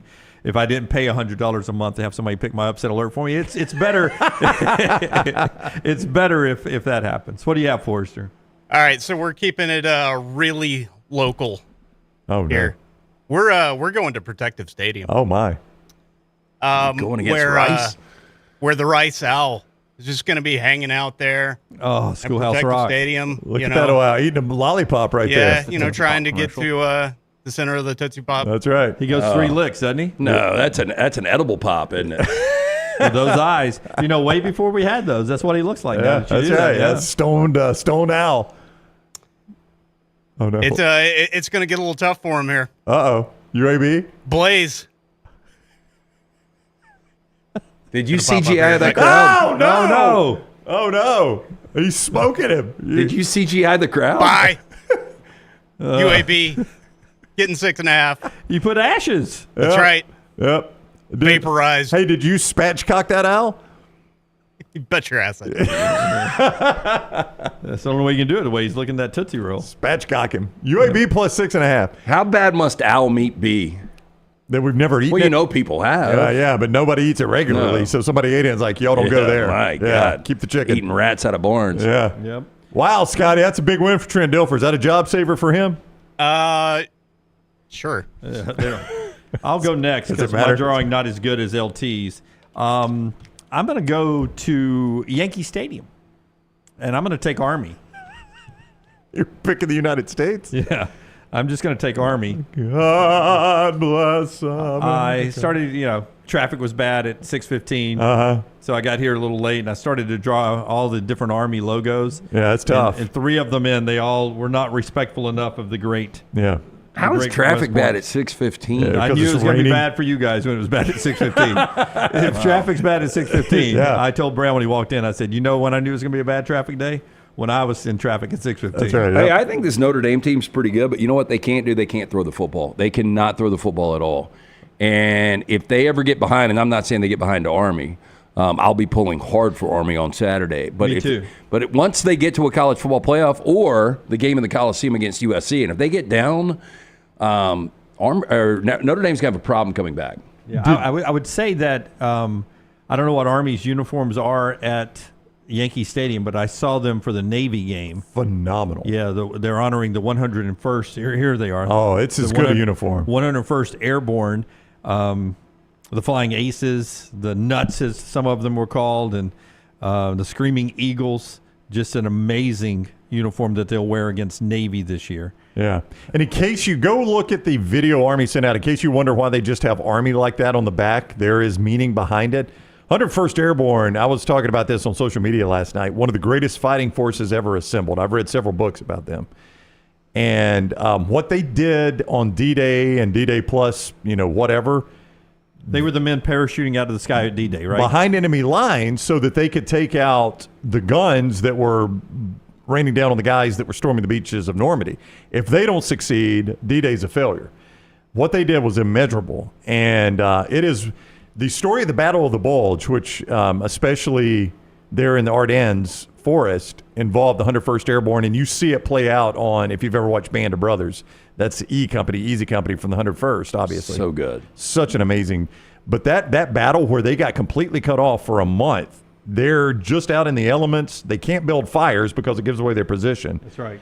They don't really have a ton of food because they've lost their supply lines. Hey, we're bitching about the Paul fight on Friday night. No doubt. And the Americans, or the Allied Forces, Jim, they can't drop supplies because there's no visibility.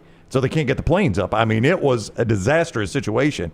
And those guys stayed cut off from all their supplies and fought their asses off for a month.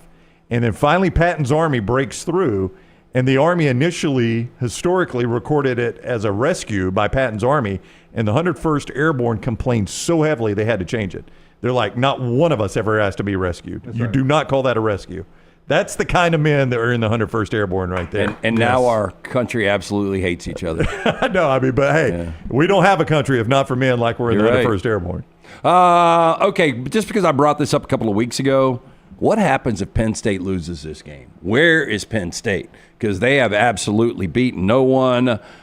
You just don't roll into Minneapolis and take hold down. that up so people that's see good that. work I right think it's there. good. Golden Gophers. Plays really good on TV. Yeah, You may not be happy with it. I love it. Yeah, from a distance, you've nailed this. Okay, one. well, Yeah. it just looks like maybe a print ad that got wet and kind of splotched. Yeah. But I don't necessarily love this anymore, but because I said it a couple of weeks ago. James Franklin typically wins these games. But let me ask you guys, seriously, if they were to lose as a 2-touchdown favorite in Minnesota to the Golden Gophers, do you think at 10-2 Penn State gets in? I do not think they do. I think they've got trouble. They've got serious trouble at 10-2. See, I don't, because they're in the Big Ten. I think the Big Ten will always have 3, maybe 4, and really I think 4 every time. And I think the SEC will have 4 every time. You were about to, and I guess we can do it. You were about to ask the question about Ohio State. Yeah, we'll do it after upset alert here. Okay. I mean, I think that's the same thing as Penn State. Where's the Brown Bandit? You know, normally, now that you mention it, that's crazy. Normally, I'm just sitting here during this segment, and a guy appears out of the shadows wearing a mask. He taps me on the shoulder. You go under the desk. I just go under the desk, get out of the way. He's very intimidating. That did not happen today. Now, I was on the show Friday when there were reports that he was missing and feared dead. I remember that. So I'm assuming the Brown Bandit is we need to get Matt Mosley on the case. We need to get Matt Mosley a seedy hotel room somewhere, and see if we can find the Brown Bandit. So you guys help me out here. So I've just got to pick a team. Is that how this works? Yeah, how does it work? that's it. Well, they got to be an underdog. Okay, so I need to pick an underdog unless you're Scott. And unlike the Brown Bandit, it needs to be a winner. It needs to be a winner. What point spread do I need? At least 4.5. 4.5. Okay.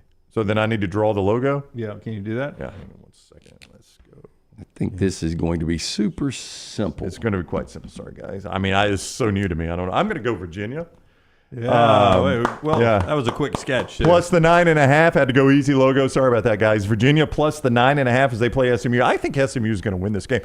Tyler, I need these points. I do need them. I think they are going to. Oh, so you have seen the segment before. Didn't need a blue or orange marker. They put one of those sabers in my ass last week with that back door. Color and shading done and everything. Yeah, that's why I'm a quick worker there, Tyler. Yeah, I had them in the pick 3. I appreciated that backdoor cover. Virginia plus the 9.5. Jim, I think they keep this close. It is a very close game. I do need the points. Yeah, Tony do not win this straight up. Tony Elliott's Virginia team has helped a lot of people in this upset alert. And we'll see if they help you this week. That's our upset alert brought to you by our friends at McCurry. McCurry Van and Car Rental. You can start right there at McCurryRentals.com. Locations throughout the northern half of Alabama. McCurryRentals.com. All right. And our friends at CPAP Plus, and then we'll talk about Ohio State to get to the top of the hour here. What happens if Ohio State and or Penn State lose this weekend, or both? I like that now. CPAP Plus, the O'Neill brothers, they are CPAP users themselves, so they know exactly what you're looking for. When you stop in to one of those 3 convenient locations, Pelham Highway 280, Trustful, you can Google CPAP Plus. Hundreds of 5-star Google reviews. Trust CPAP Plus for all of your CPAP needs. CPAP Plus, where every night matters. Stop by today. You're going to find the best service and equipment all in stock, all ready for you. And for new customers, for the Next Round viewer and listener, get a $20 credit towards the purchase of a new mask system, a CPAP cleaner, or even a travel CPAP machine. Again, stop into one of those 3 convenient locations of CPAP Plus. King says the Brown Bandit faked his death. He's actually in so much embarrassment, he's in Europe. He picked Newcastle in an upset this weekend in the Premier League. Wow, had to fake his death and go to Europe. Landmine believer shocked nobody picked Florida. Florida was considered. Yeah, was considered. Thought about it. I'm interested to see how Ole Miss plays on the road under the pressure. Yeah, and see how Florida plays back-to-back weeks. Yeah, they've got to be pretty loose right now. Florida does. Let me tell you, if they were not backing down under the lights, probably would have taken Florida. 11 o'clock, a little tougher to get back up in Gainesville. That is such a good new tradition. And boy, did Florida roast Brian Kelly. Did you see that tweet? Did not. Oh, my gosh. Scott, I know Scott saw it. So Brian Kelly, after their previous trip to Gainesville, which they lost if memory serves, challenged his team, learned the lyrics to this song that they play, I Won't Back Down by Tom Petty, because we're going to sing it this time. When they play it, we're going to sing it this time, next time we go to Gainesville. So you guys let this be a lesson to you. You stood there on the sidelines and heard them sing it. Well, LSU videoed that, and it was one of their video releases, right? Florida kept the receipts. So after the game, Florida sends that video out, or retweets the video, I should say, from LSU and says, "Coach, did you remember the words?" Oh, no. Oh, no, they roasted Brian Kelly. I mean, it was a death on social media. Kelly's got he's taking on some water down there. Boy, has he. All right, so Ohio State loses this weekend to Indiana. We're talking about Indiana playing close. Here's the there it is. Look at it, yeah. Still remember the words, Coach. Still remember the words, Coach. I mean, so good. And it's Brian Kelly's own words too. You click play on that. I'm really confused. Like, I think he is underachieved. If I'm an LSU fan, I'm frustrated. But how does Brian Kelly get this heat and Hugh Freeze gets no heat? Because you did not bring Hugh Freeze in on a $10 million contract with the thoughts of being in the college football playoff. Yeah, but Brian Kelly won 10 games in his first 2 years. But you brought Hugh Freeze in on a discount contract in hopes he could clean up a mess. Yeah, but it's been awful. Oh, it's been awful. I don't disagree with you. I'm just saying Brian Kelly hasn't been awful. Look, year 3 has been the worst, and that's what's more concerning about anything else. I'm just surprised when all these coaches, like we talk about Venables, and I know it's only year 2 for Hugh Freeze, and you guys know I'm a Hugh Freeze fan, but it seems like, nobody's holding him accountable. I hate to say it, but I think the expectations are slightly a little different right now at LSU than they are at Auburn. Oh, I don't think it's slightly. Yeah. Look, Auburn right now, if you put them, where are they program-wise? I don't know, in the SEC? No, I'm talking about like in college football. I mean, they're not a top 25 program. Historically, they are a top 25 program. Do Currently, I consider them a top 25 program right now? It can't be. I mean, you've had 4 consecutive losing years. That's a full recruiting cycle. Yeah, that's what I'm saying. And you brought Freeze in on a discount deal to fix that. You brought Kelly in on a high-end deal to get to the college football playoffs. Now, look, Freeze has not yet fixed it. I agree with you. Yeah, I'm just saying, teams like South Carolina, even Billy Napier with that schedule, they're in a better spot right now than Auburn. But guess what? In year 3, if Freeze still hasn't fixed it, he's probably going to get fired. Now, listen, I don't put any stock in this, but the guy who replaced Brian Kelly at Notre Dame is 28-8. Brian Kelly's 26-11 at LSU. Now, I think that's LSU's playing chess, and that's checkers at Notre Dame. There's different schedules, but Marcus Freeman has a better record at Brian Kelly's old job than Brian Kelly has at his new job. And you know what's interesting is Brian Kelly I think he took the job for a couple of reasons. Obviously, the money was great. But outside of that, it was a chance to coach in the best league, which I think he really wanted to go against the best of the best. And more importantly, it was for him to win a national championship because it seemed like he had kind of tapped out all of his talent, getting to multiple college football playoffs, playing for a national championship back in 2012. And the ironic thing is there's a good chance Marcus Freeman's going to be in the college football playoff and Brian Kelly's not. That is exactly right. It's an easier path for Notre Dame, and looks like they're going to thread that needle, barring an upset loss to Army and or USC, or both. John Talty writes at CBSSports.com today that will Bryce Underwood save BK, Brian Kelly, down at LSU? I don't think firing is on the table, but Bryce Underwood, the nation's #1 quarterback, him landing him would help ease a little bit of the pain of what this season has become. Yeah, and I do think you're going to get the Underwood kid. I said it yesterday. This guy is in an incredible situation because he's got 2 proud programs that you've seen without elite quarterback play where they are right now. And so I think the bidding war is going to start. But back to Brian Kelly being fired. Like, who would you get? Brian Kelly's a hell of a coach. I know the aesthetics aren't good right now because he's having these meltdowns, and you were telling me in break somebody's doing lip reading. Yeah, they put the lip reader on his altercation with, I think it was Hilton, one of the receivers. Yeah. And he basically says, where are you going? You're effing uncoachable. Who the F do you think you are? All in one sequence there to this player on national TV. And that doesn't play well. It does not. Well. Yeah, it's tough in recruiting. Is he uncoachable? I don't know.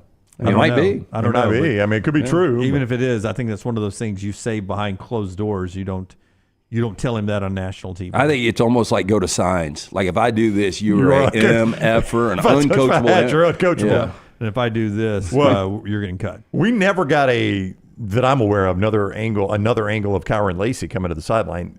ESPN showed it, but they cut away so quick. It looked like he was coming over unloading on Brian Kelly. Did you get the feeling that ESPN, ABC cut away because they saw what was happening? I don't know. It was hard to tell. There was a lot going on there. It was sort of a quick punch. It was a quick punch. And normally if a player's yelling at a coach, I'm going to stick on that. Yeah, I would stay with it. Yeah, or at least have a camera rolling on it so I got the replay. Yeah, I don't know if they were having to go to break. I can't remember the sequence. But I can't either.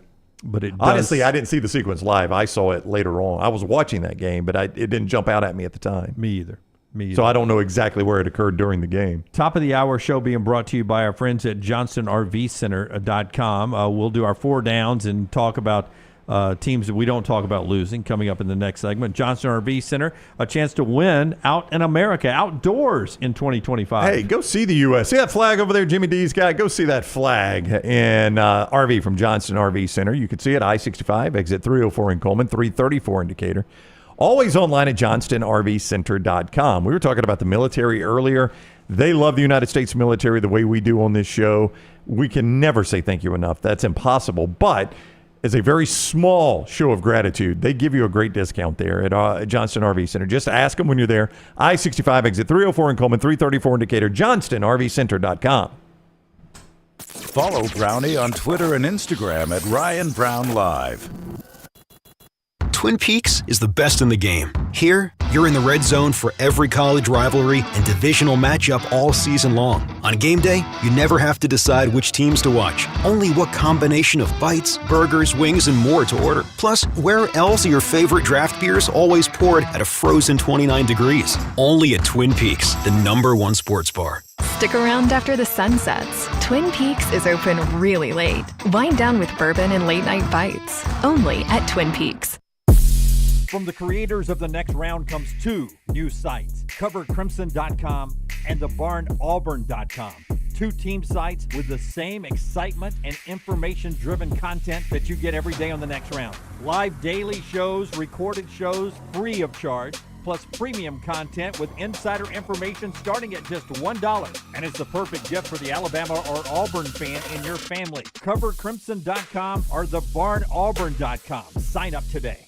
At Academy Sports and Outdoors, we believe the best holiday fun happens out there. On the driveway with a new basketball hoop, out back around the fire pit, or up in the deer stand.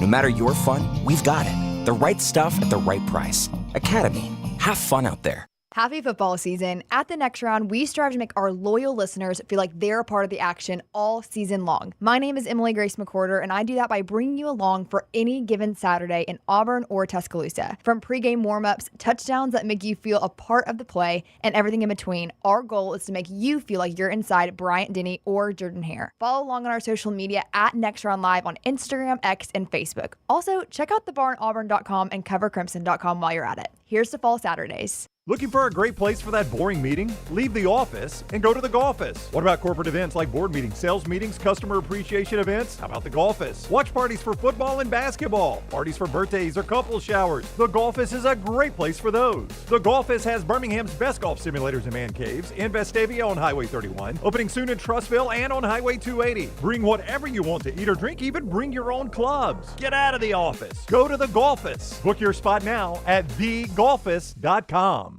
Thanksgiving is here, and let the New York Butcher Shop be the place to get all of your holiday meal items. Their premium turkeys are fresh, free-range, and hormone-free. The New York Butcher Shop also has a wide selection of chef-prepared side items to help save you time in the kitchen. Pick up a bottle of wine, and your meal will be complete. Turkeys are selling fast, so place your order today. 2 locations to serve you, in Cahaba Heights and on Highway 119 in Greystone. The New York Butcher Shop. Rare quality, well-done service. From the creators of The Next Round comes 2 new sites, covercrimson.com and thebarnauburn.com. 2 team sites with the same excitement and information-driven content that you get every day on The Next Round. Live daily shows, recorded shows, free of charge, plus premium content with insider information starting at just $1. And it's the perfect gift for the Alabama or Auburn fan in your family. Covercrimson.com or thebarnauburn.com. Sign up today. Follow Next Round Live on Twitter, Instagram, Facebook, and YouTube. The social media team at Next Round Live is dedicated to giving you daily news conferences and practice video from UAB, Alabama, Auburn, and around college football. Follow and compare to the sites you used to visit. You'll also get the latest highlights and news from the Next Round Daily Show. Turn on the notifications so you don't miss a thing. Next Round Live on Twitter, Instagram, Facebook, and YouTube. See more at nextroundlive.com. Jim Dunaway, Lance Taylor, Ryan Brown. Live from the Birmingham Racecourse Casino Studios, The Next Round, presented by Bud Light, is on now. Hey, in just a second, we're going to do a little hot take segment coming up here after I remind you that Champy's world-famous fried chicken brings you this hour. Champy'sChicken.com, Highway 119 in Alabaster. Go by and see Sterling and the crew down there. Listen, a lot of people already start talking about turkey. Thanksgiving coming up a week from Thursday. Between Thanksgiving and then after Thanksgiving, you have about 364 days that you don't really sit down to Thanksgiving dinner. You got to fill up a lot of lunches and dinner. Work Champy's Chicken in there. It's a great lunch and dinner destination. It's our great friend Sterling and the crew and the great Mississippi Delta recipe tamales. Just southern fried food at its best. Champy's Chicken, Highway 119 in Alabaster. Auburn a winner last night over UNH. Janai Broome, 30 points. Auburn now off to Maui, Iowa State, and then a couple other Elite Eight type teams, according to Bruce Pearl, out in Maui, and then coming back and you play Duke. So interesting part of the schedule there. We'll talk to Nate Oates coming up after the show today, and then we'll drop that for you on all of our platforms, both Spotify and Apple audio-wise, and also on our video platforms, our conversation with Nate Oates. Illinois, Alabama, in town at Legacy tomorrow night, 8 o'clock. It'll be a fun contest. Top 25 Ken Pom match up in that showdown. So both Alabama and Auburn's pre-conference schedule starting to percolate a little bit in basketball. Tonight you get Purdue and Marquette. Last night, Gonzaga, a big winner over San Diego State. Some basketball news for you there. Really weird that we got this basketball matchup tonight that everyone's excited about. Cavaliers and Celtics could play in the past 4 or 5 years since LeBron, and nobody would care. Tonight, it's 15-0 Cleveland in Boston, 6 o'clock on TNT. So you have the best team in the NBA in Boston and the 15-0 Cavaliers playing each other tonight. Pretty big regular season game. Yeah, and I want to say this is Indiana and Ohio State, but Boston is still your major odds-on favorite to win another NBA championship. And this Cleveland team, I mean, it's been an incredible open. And 4 other teams have done this in the history of the NBA. But the schedule hasn't been daunting. I do think the offense is dynamic. But there's a reason Boston is a home 5.5-point favorite, which, by the way, we've got this one up at lanceslock.com. I was going to ask if you had it up at lanceslock.com. 5.5, Jeff. 5.5. How you feeling? I'm feeling good. I'm feeling so good. Not going to play that one? I'm feeling so good that I'd like to do a hot take right here. Uh-oh. Ooh, hot take. Oh, we got the Flames. I feel like Boston's an easy winner. I project Cleveland to go 3-3 in their next 6 games. That's my hot take. Oh, even if they do, they still got the best record in basketball. They do. But still. Yeah. That is That is a 15-0 record on sand. What's your hot take? Brought to you by our friends at Milo's. My hot take is Indiana, Penn State, or Ohio State gets left out of the college football playoff. You think one of those... Ooh, hot take. Yes, You think one of those three get left out? I do, Jim. I do. One of those three. I disagree. I don't want to come put water on your hot take, but I disagree. Okay. Not a scenario. Yeah, that you'll just happens. get to see. What happens if Ohio State loses to Indiana this week? Ohio State's not going to miss the playoffs at that point. Well, I mean, so their best win would be Penn State. That does help them. But that is their win. That is the win. Akron, Western Michigan, Marshall, Michigan State, Iowa, Nebraska, Purdue, Northwestern. Yeah, we have it. Michigan, that ain't getting it done for you. You can dog out Indiana's schedule all you want. Yep. Ohio State's is right there. They're It's playing just as each bad. other. Yep. So, whoever wins that game, obviously they win that game, but their Now, schedule has been one of the worst schedules in the Power Four. The team that would have the biggest issue with a loss this weekend, if Goldie the Gopher there pulls the old upset on Penn State, they have got serious issues. Their Other wins, than their name brand, and they're in the Big Ten. they are a name brand, but here would be their wins. And now consider also they've got a loss to Ohio State and a loss to Minnesota. Here are their wins: West Virginia, Bowling Green, Kent State, Illinois, UCLA, USC, Wisconsin, Washington, Purdue, Maryland.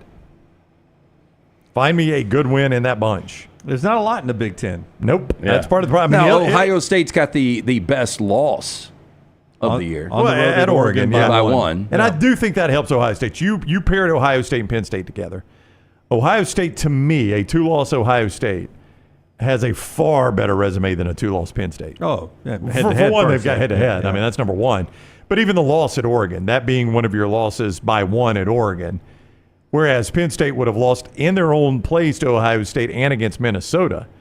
I think Penn State as a two-loss team is 100% out of this thing. You ready for my hot take? Hot take from LT, brought to you by our friends at Milo's. Look, this Colorado team, the defense has improved by over 100 total yards per game. They are playing with a ton of confidence. They control their own destiny to not only play for a conference championship and get into a college football playoff, but if they win out, they win a national championship. With all that said, they go to Lawrence this weekend. We heard about the Grim Reaper meme. Kansas getting it done, knocking off Iowa State with offense. Kansas getting it done, knocking off BYU with defense. I think it will be running the football with Devin Neal, Jalen Daniels making some plays. Kansas will knock off Colorado and ruin this incredible season. Oh, that's going to be... Ooh. Hot take. Brought to you by our friends at Milo's. Hey, hot off the press. How about this? Milo's has introduced 2 new spicy sandwiches.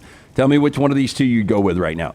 The Mexi Burger and the Spicy Chicken Sandwich. 100% pure ground beef, grilled onions, jalapenos, creamy white queso. That makes up the Mexi Burger. The crispy chicken sandwich made with Milo's chicken tenders that are marinated overnight, hand-breaded in a signature Milo's seasoning, topped with pickles and their Boom Boom sauce. You can order through the mobile app or enter the promo code NEXTROUND, all caps, no spacing, to get either one free with any purchase. Again, order through the mobile app, enter the promo code NEXTROUND, all caps, no spacing. You will get either one of those hot sandwiches absolutely free with a purchase. Attached is also the QR code right up there. Oh. So there's a QR code with our friends at Milo's. I think Mexi Burger is my route there. I think I would go spicy chicken. And would you? Would you split? I'll split the Mexi Burger, and you split them. We have half and half. I'd definitely go half and half. I've got food coming this Friday, which I don't know if I've told you guys, but I will have Milo's come up next week. Okay. For I'm Thanksgiving. I'm in. To You don't- expand the stomach a little bit. You don't have to twist my arm, my friend. I'm here. All right. Looking forward to that. 4 downs in just a second. A couple other college football things before we get to that. Brought to you by our friends at Ghost Energy. This segment brought to you by Ghost Energy and Ghost Hydration. Authentic flavors, zero sugars, no BS. Look at Ghost Energy and Ghost Hydration for all your energy and hydration drinks. Go to the local retailer and find Ghost Energy and Ghost Hydration, the drink with authentic flavors, zero sugars, and no BS. When Oregon ghosted the West Coast Pac-12 moving to the Big Ten, they had no problem. Oregon's football team, their first year in the Big Ten, they're 11-0. Their men's basketball team right now, 4-0. Their women's basketball team right now, 5-0. Big Ten, no problem for the Oregon Ducks in their transition so far. I mean, football-wise, they have looked the part. I did not know what it would look like, but the big win against Ohio State, obviously, and then to go on the road to Wisconsin, and I know people are going to they're going to discount that win for Oregon in our part of the country. But to me, going and winning at Wisconsin is the equivalent of going and winning it at Arkansas in a night game. Kentucky. Like, if you're in this conference, the record may not tell you that's a tough win to go get, but it's a tough win to go get. I would say the same with Wisconsin. Are they a great team? No, they are not a great team. But if you're a great team, you should handle Wisconsin like Alabama handled Wisconsin. You should. Now, look, every game, it's got different matchups and things like that. I don't disagree with you. So you doubt Oregon a little bit coming off that game? Yeah, Oregon is not the best team in college football. Could they win a national championship? Yeah, because it's just going to be a team getting hot at the right time. I just don't think that they are the best team in college football. I don't know the answer to this, but Washington State and Oregon State play each other this week. Technically, they're still the PAC conference, the two of them. They've kept the doors open and the lights on. Will they hand out the PAC championship this weekend? Good question. I mean, it does feel a little hollow, doesn't it? Well, I mean, it's going to... It's like there's been some of these DraftKings Saturdays. It's just me against Forrester. By the way, Forrester's on a heater in DraftKings. He tears DraftKings But I'm like, damn, this is like me against Forrester. Like, we need a full roster here. Little head-to-head. But Washington State and Oregon State, they're the only two teams left in the conference, and that conference is coming back next year or in the near future. I don't know if it's next year or 2 years. Reimagined. Yeah, reimagined, but you don't want the gap years there where there's no champion. So I bet they recognize the winner of this game as the champion. I guess they will. I mean, I guess you hang the banner or keep the trophy or whatever. We have talked almost nothing about Washington State. And I know people really aren't watching them. The games are on the CW often or FS1 or somewhere like that. They're kind of off the beaten path. But, man, this has been a good year for them. I mean, their only loss still is Boise State. No. I don't think they've beaten anybody of substance. No, they lost this past weekend. No, that's right. They did lose to New Mexico, didn't they? I watched that game and I forgot That's how I locked up the upset alert. God, I watched that game and forgot they lost it. Yeah. I'm getting old. They got 35. They got run off by Boise, but outside of that, the John Mateer guy is a really good quarterback. Yeah, it was a great story, but it was a really fun game Saturday night. You're getting old. I am. I freaking watched that game, Jim. I had it on. It was in the late window. In a sequence of 5 minutes yesterday. I got out of my truck, and as I got out of my truck, I remembered I was supposed to get on a Zoom call. That's right. And I had missed that. You had, yes. Then I texted my wife and said, hey, I forgot to tell you I'm going to play golf this afternoon. She sent me a screenshot back of a text I had sent earlier in the morning telling her I was going to go play golf this afternoon. and that happened all in a 5-minute span there for a second. I was like... It was a scrambling moment, so I have those moments a lot there. All right, let's do 4 downs. It's brought to you by our friends at Slice Pizza. Great place for lunch every day. We will have, that's what I was going to tell you guys, Slice will be bringing pies for the entire crew on Friday. They'll be up here at 11:30. Yeah. So, what are we, 72 hours out from that? So, I can't wait for that. But 5 locations, the original Lakeview, Vestavia, Montevallo, Crestline Park, newest location in Edgewood. Get in and see the Bajalia Brothers. Local pizza, local ingredients. For more information, Slice Birmingham.com. First down. Meg Ryan, 63 years old today. Better career, Meg Ryan or Matt Ryan? Oh, Matt Ryan just got his number retired. Name hung in the rafters. What do they do at Mercedes-Benz Stadium? They had a big weekend for him in Atlanta. And he was great at Boston College. But for a moment, Meg Ryan was the rom-com queen with You've Got Mail and When Harry Met Sally and other stuff. I thought When Harry Met Sally was a good movie. Yeah. I'm trying to think of other good movies she's been in. Most are like In the Cut was awful. Yeah, well, that was her trying to get away from Sleepless in Seattle. You've Got Mail. I'm shocked she did full frontal in that too. Top Gun. Top Gun. But Top Gun, it was such a bit part. It was, but it was a good bit part. But Matt Ryan was in a Super Bowl. Now he did blow a 28-3 lead, but he won an MVP that year.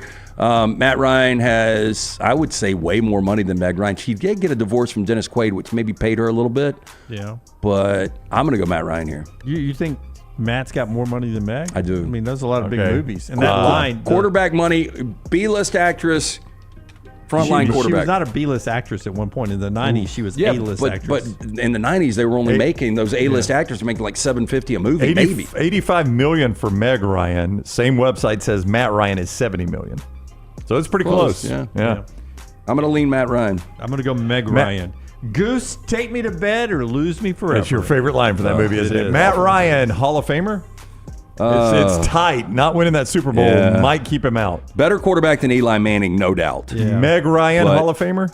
No. Okay. She's probably got a star on that. I mean, there's stars everywhere on that Walk of Fame. We have a Goose in our chat room. You think he's ever had a young lady, a Southern Belle, a Georgia girl ever say, Goose, take me to bed or lose me forever? Well, he's a tall dude, man. I mean, really tall. He is a tall drink of water, ain't no doubt. Second down. Jodie Foster, 62 years old. Wait, real quick. Correction. Goose is married. I did not know that. Back it up, Terry. I mean, he hasn't been married his entire life. That's right. There was probably a time, Hey. not recently. She could still say that, and Goose could say, ma'am, I am happily married to my wife. You get away from me. Get thee behind me, Satan. Jodie Foster won Best Actress for both of these, but what was the better performance, Silence of the Lambs or The Accused? Both equally disturbing in different ways. So can I make a confession here? I have never seen Silence of the Lambs. Oh, my God. I've never seen The Accused. Okay, so Tyler and I don't know if we can answer this. Accused is the Amish movie? That's No, Witness. That's Witness. Yeah. The Accused is based on a true rape story. I mean, it's in the bar. It's horrific. Kelly McGillis is the attorney in the bar. Yeah. Pinball table. Pinball. Yeah. Awful. I saw But that. her performance in that was incredible. The Silence of the Lambs, Brown, that is a top 10, 15 movie of all time. For some reason, TikTok has started serving me up cuts on, not cuts, but what am I trying to say? Plenty of Videos. cuts in that movie. Shorts. Edits, videos, or whatever on they that call movie, them now. shorts from that movie, and it has fascinated me. So I am going to go watch the movie. How long is it? Do you like? Oh, it's probably 220. What do you like Do for that? you? I would say the runtime's 220. Do you 220? like true crime? Yeah, I mean, it's not my favorite, but I don't hate this it. is a psychological thriller. Yeah. Anthony Hopkins, incredible. I mean, yeah, he does look good in it. And it's one of the few films that has ever won Best Director, Best Picture, Best Actor, Best Actress, and Best Screenplay. Also, the only horror movie to win Best Picture. Yeah. But if now- you consider it a horror movie, again, I think it's more psychological thriller, but But let me ask you this. Now that I kind of know the outcome, I mean, I kind of know the outcome. you don't. I don't? Okay. All right. I'm in. I'll watch it and You report do not back. know the outcome. Do you, yeah. Does the Meltdown want me to do a breakdown of it? Oh, yes. Send me your reaction. Okay, I'll do a Mm. breakdown for the Meltdown. And it's Yeah. under 2 hours, Brown, so it meets your criteria. Oh, 1 hour, I'm- 58 minutes. I'm in. go. Okay, I'll watch it very Hey, soon, and put I'll the get back lotion there. in the basket, man. Okay. I don't know what that means. You will. Okay. Third down. Carson Beck, 22. What do you think he did for his 22nd birthday? Well, he overnight in Athens. He went out and beat Tennessee. I bet he was the man of the town after that. But he's got a girlfriend. Hey, so one of those twins. a friend of Cavenders. mine sent me this, and she got this right. She's like, "You're good at this. Carson Beck looks like some celebrity. Who is it?" I've always And I said didn't see Rami the- Malek. I didn't see the text till later. Yeah. Tom Petty. Now watch with a Tom. There's certain Tom Pettys that Carson Beck, and he also looks like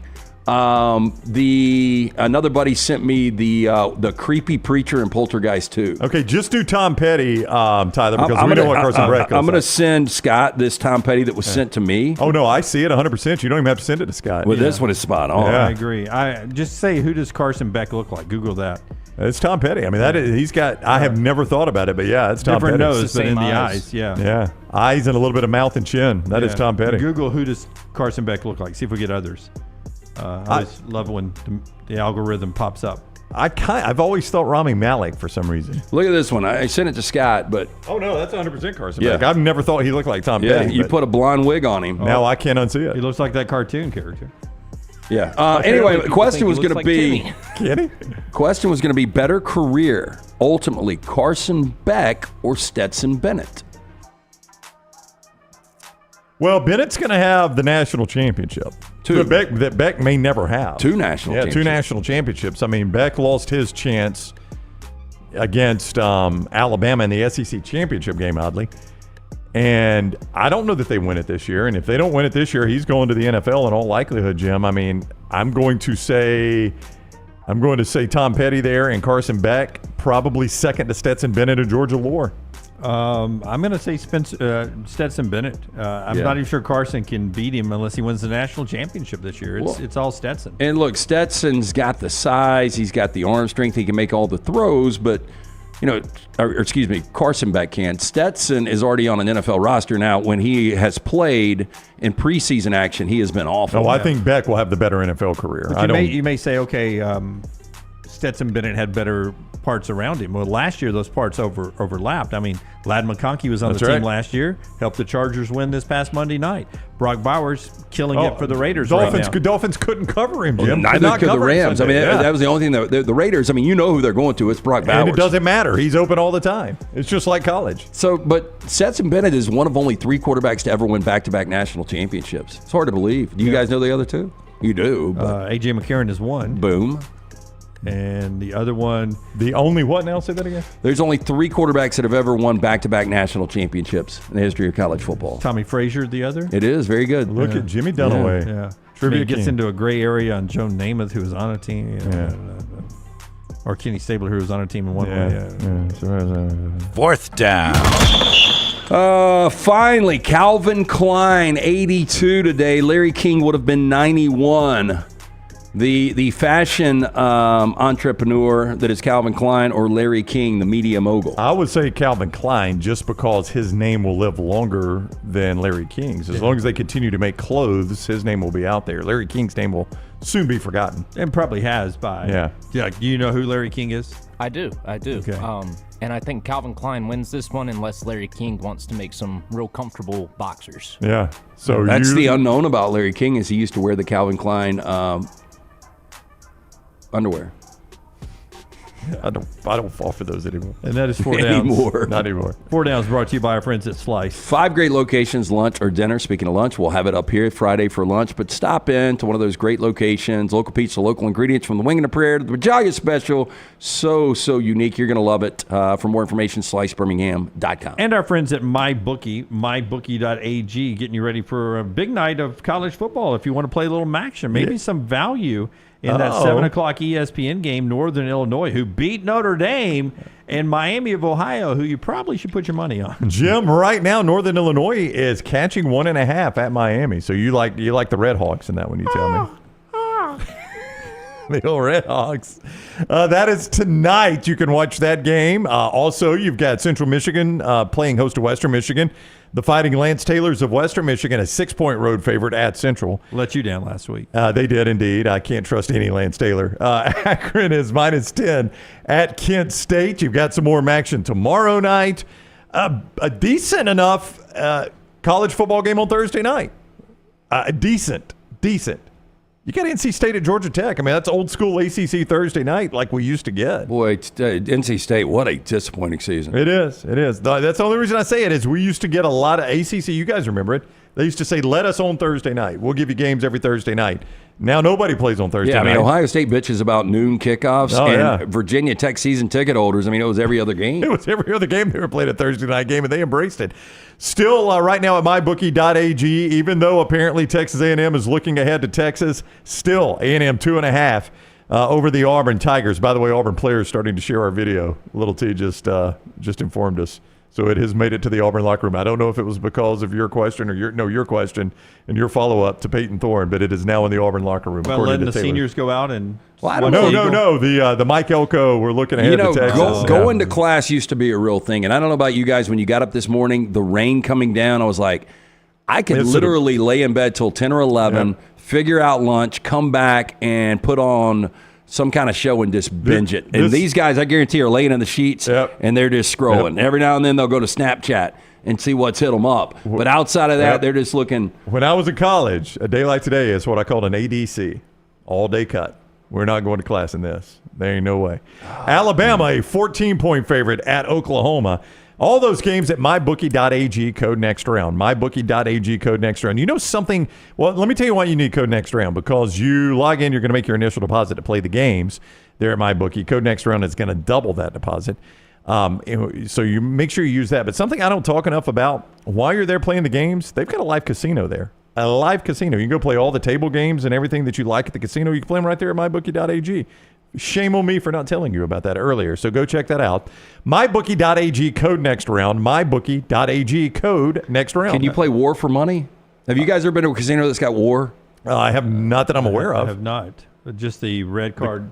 Yeah, I mean, just higher card. Yeah. Wow. Matt Leinart, national championship 03-04 back-to-back. Well, it depends on how you count the 03. I count it. Yeah, I was looking at the Wikipedia, and that's where it popped up. So, yeah, I give Matt Leinart back-to-back national championships. I would too. So that's 4. And then 5 was where Vince Young, they were going for 3 straight. And Vince Young stopped them in 5, right? Yeah. One more thing here before we move on. We're getting ready for Alabama's trip to Oklahoma. Cut 4, if you will, Tyler. Kalen DeBoer gets asked yesterday about Jalen Milroe. And this has become the conversation about good Alabama and not good Alabama is when Jalen Milroe is a runner. Here's Kalen DeBoer talking about Jalen Milroe, the passer and the runner.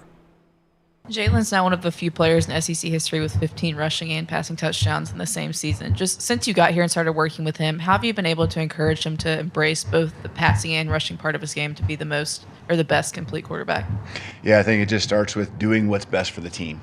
And that's what Jalen's all about, and that's really what I think triggers him, to want to win, and here's how we got to win. And, there's going to be times when you got to throw the ball, and there's times when you got to run it. And, just reps over and over and over again. He's, I think, back in a really good spot, with trusting the guys around him. There's been a little more continuity with the, practice and skill players, offensive line. There's just been more of that, and he's become more comfortable and understand what, our team needs from him to be able to win SEC football games. And the takeaway, back in a good place and a lot more continuity at practice. Those were key words I think that you wanted me to jump on there, Forrester. Is that right? Yeah, back and continuity, back in a good place and continuity at practice, like there was a moment where it was not a good place at practice and not continuity at practice. Well, there's different reports that maybe Jalen doesn't like being coached hard, and maybe he didn't like the offense they were running, and it's good for Alabama fans to know at least it seems like they're on the same page. What I was going to say is it's still hard to get used to that look of Kalen DeBoer with that script A on behind that podium. Where do you think Alabama fans, because, it was, I don't want to say it was divisive, but there were a lot of Alabama fans that didn't know if this thing would work out. Look, and it's still an incomplete right now, but up until this point, where do you think his approval rating is? Like if Alabama fans were to give him a grade right now. I mean, it's honestly an incomplete. You don't get that kind of grade from. Well, let's say they win the next 2 games and they go 10-2 and they get to college football playoff. And they're probably, if they win the next 2, in the SEC championship as well. And then if you win an SEC championship, it's an A+. It's an A+. I think it's a B+ right now. Probably so. I mean, do you think Alabama fans 99% are happy? I don't know. 99% is awful high for anything. I mean, anything.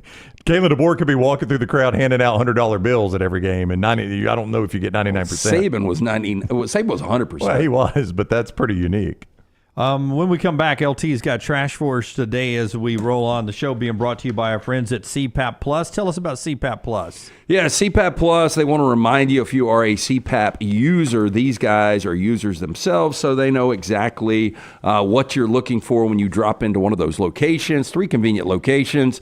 Pelham Highway 280, Trustful. For the next round viewer and listener, you get a $20 credit when you mention the next round towards the purchase of a new mask system, CPAP cleaner, even a travel CPAP machine. Stop by CPAP Plus. You're going to find the best service and equipment all in stock, ready for you with hundreds of 5-star Google reviews. Trust CPAP Plus for all of your CPAP needs. CPAP Plus, where every night matters. And our friends at Champy's World Famous Fried Chicken, Highway 119 in Alabaster. Sterling and the crew have it ready to go for you right now. That brined overnight chicken is cooked to order, so it comes out piping hot, juicy, down to the bone. My wife loves the dark meat there, and she just loves the chicken leg, loves the thigh. It's just unbelievable food. The sides, the Mississippi Delta recipe tamales, so much more. It's a date location. It's a destination lunch location. Go by there. Champy's Chicken, Highway 119 in Alabaster. Follow Dunaway on Twitter and Instagram at jimdunaway. Hey, let me tell you about our friends at Urology Centers of Alabama. Compassionate and comprehensive urological care with 35 physicians, 17 locations across Alabama. Their patient-centered approach to all of your urological needs. Remember, they've got that new men's health center. It is beautiful, helping men with a wide range of sensitive male issues in a comfortable environment, you can always go online, visit Urology Centers, Alabama.com, schedule an appointment with one of their many urologists today. Hey, you. It's the holidays. Give cheer a lift. And at New Balance Birmingham, we got the gift. That holiday vibe? Find it inside. Come together at New Balance Birmingham on Highway 280, right next to Chick-fil-A. New Balance Birmingham, we got now. Thanksgiving is here, and let the New York Butcher Shop be the place to get all of your holiday meal items. Their premium turkeys are fresh, free-range, and hormone-free. The New York Butcher Shop also has a wide selection of chef-prepared side items to help save you time in the kitchen.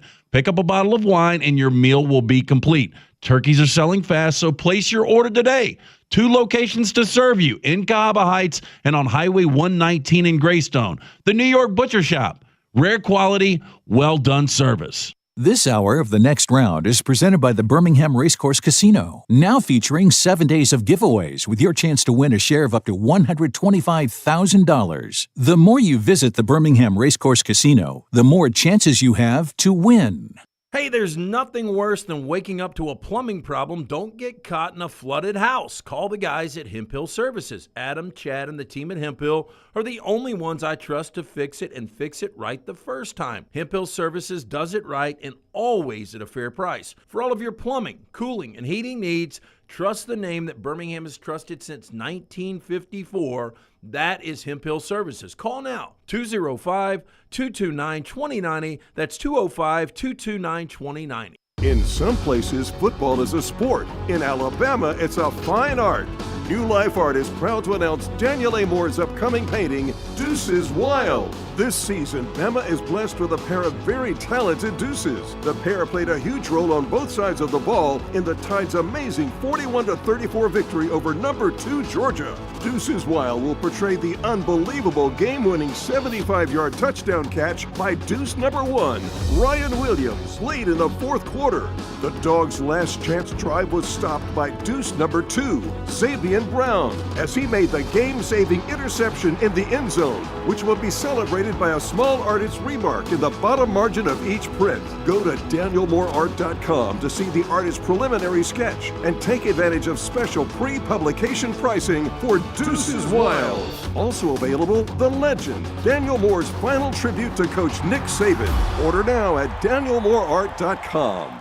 Hey, for all of your IT and printing needs, reach out to our friends at Xerox Business Solutions. Look, I'm still one of those old school guys. I print my notes every single day for the show. If you watch the show here on The Next Round, you see all the notes in front of me. From day one, Xerox Business Solutions, they've been with us here at The Next Round. Local for over 45 years. For all of your IT and printing needs, visit XeroxBusinessSolutions.com or call 205-969-3000. That's 205-969-3000. At Academy Sports and Outdoors, we believe the best holiday fun happens out there. On the driveway with a new basketball hoop, out back around the fire pit, or up in the deer stand. No matter your fun, we've got it. The right stuff at the right price. Academy. Have fun out there. Twin Peaks is the best in the game. Here, you're in the red zone for every college rivalry and divisional matchup all season long. I mean, where else are the scenic views as good as your view of the game? Only at Twin Peaks, the #1 sports bar. Want more of the show? Download the app or visit nextroundlive.com for the latest podcast, The Mystery Fifth Hour, our Not For All Ages podcast, The Last Call, and the entire Double Down Media podcast family. All at nextroundlive.com and on the Next Round app.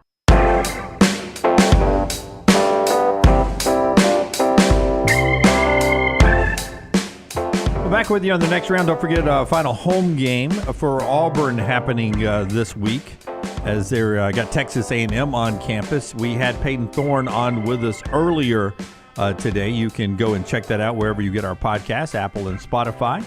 and a lot more. The show being brought to you by our friends at Hemp Hill Services. Tell us about our friends at Hemp Hill. Yeah, look, it is going to drop. I think the temperatures are going to be in the 50s for Thanksgiving next week. You need to make sure the heat is ready to keep up with this changing weather. Whether you experience any plumbing, heating, or cooling issues in your home or business, they are ready to serve you. Call Adam, Chad, Andrew, the guys there. Tell them the next round sent you. Hard to stop a train, 205-229-2090 or hemphillservices.com. Obviously, we haven't sent it out on the air yet or discussed it up here. I think next week we're off Thursday. We work Wednesday and Friday, traditional format for us. Yeah, I think we said Alabama had to fall apart for us not to work on Black Friday. If they lose to Oklahoma, that's falling apart. Okay. Yeah, So if they lose to Oklahoma, it's up in the air. It's up in the air. Up in the air. We'll make that decision.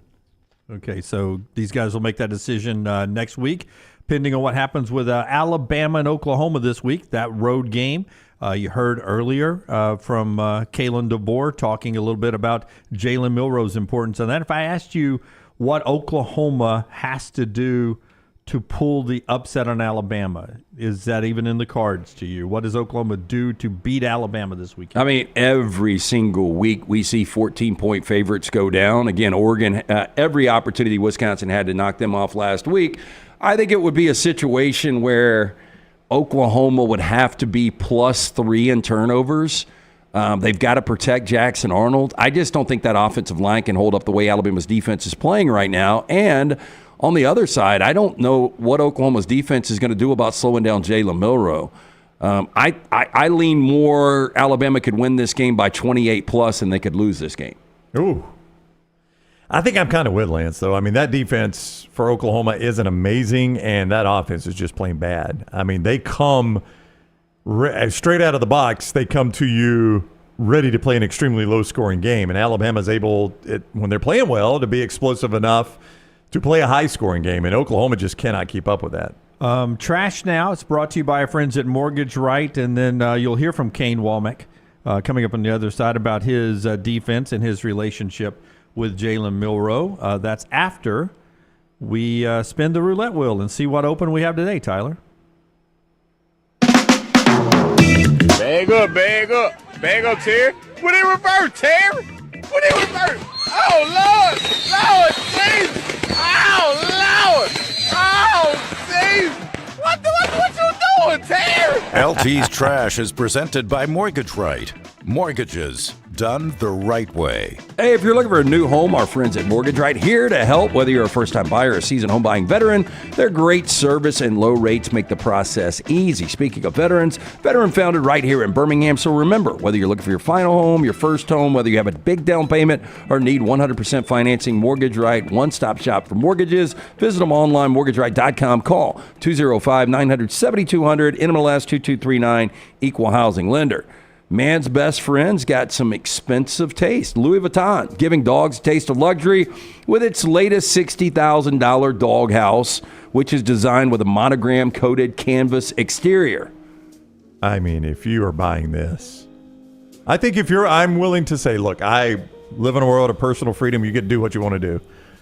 But if you buy this, you've lost touch with reality.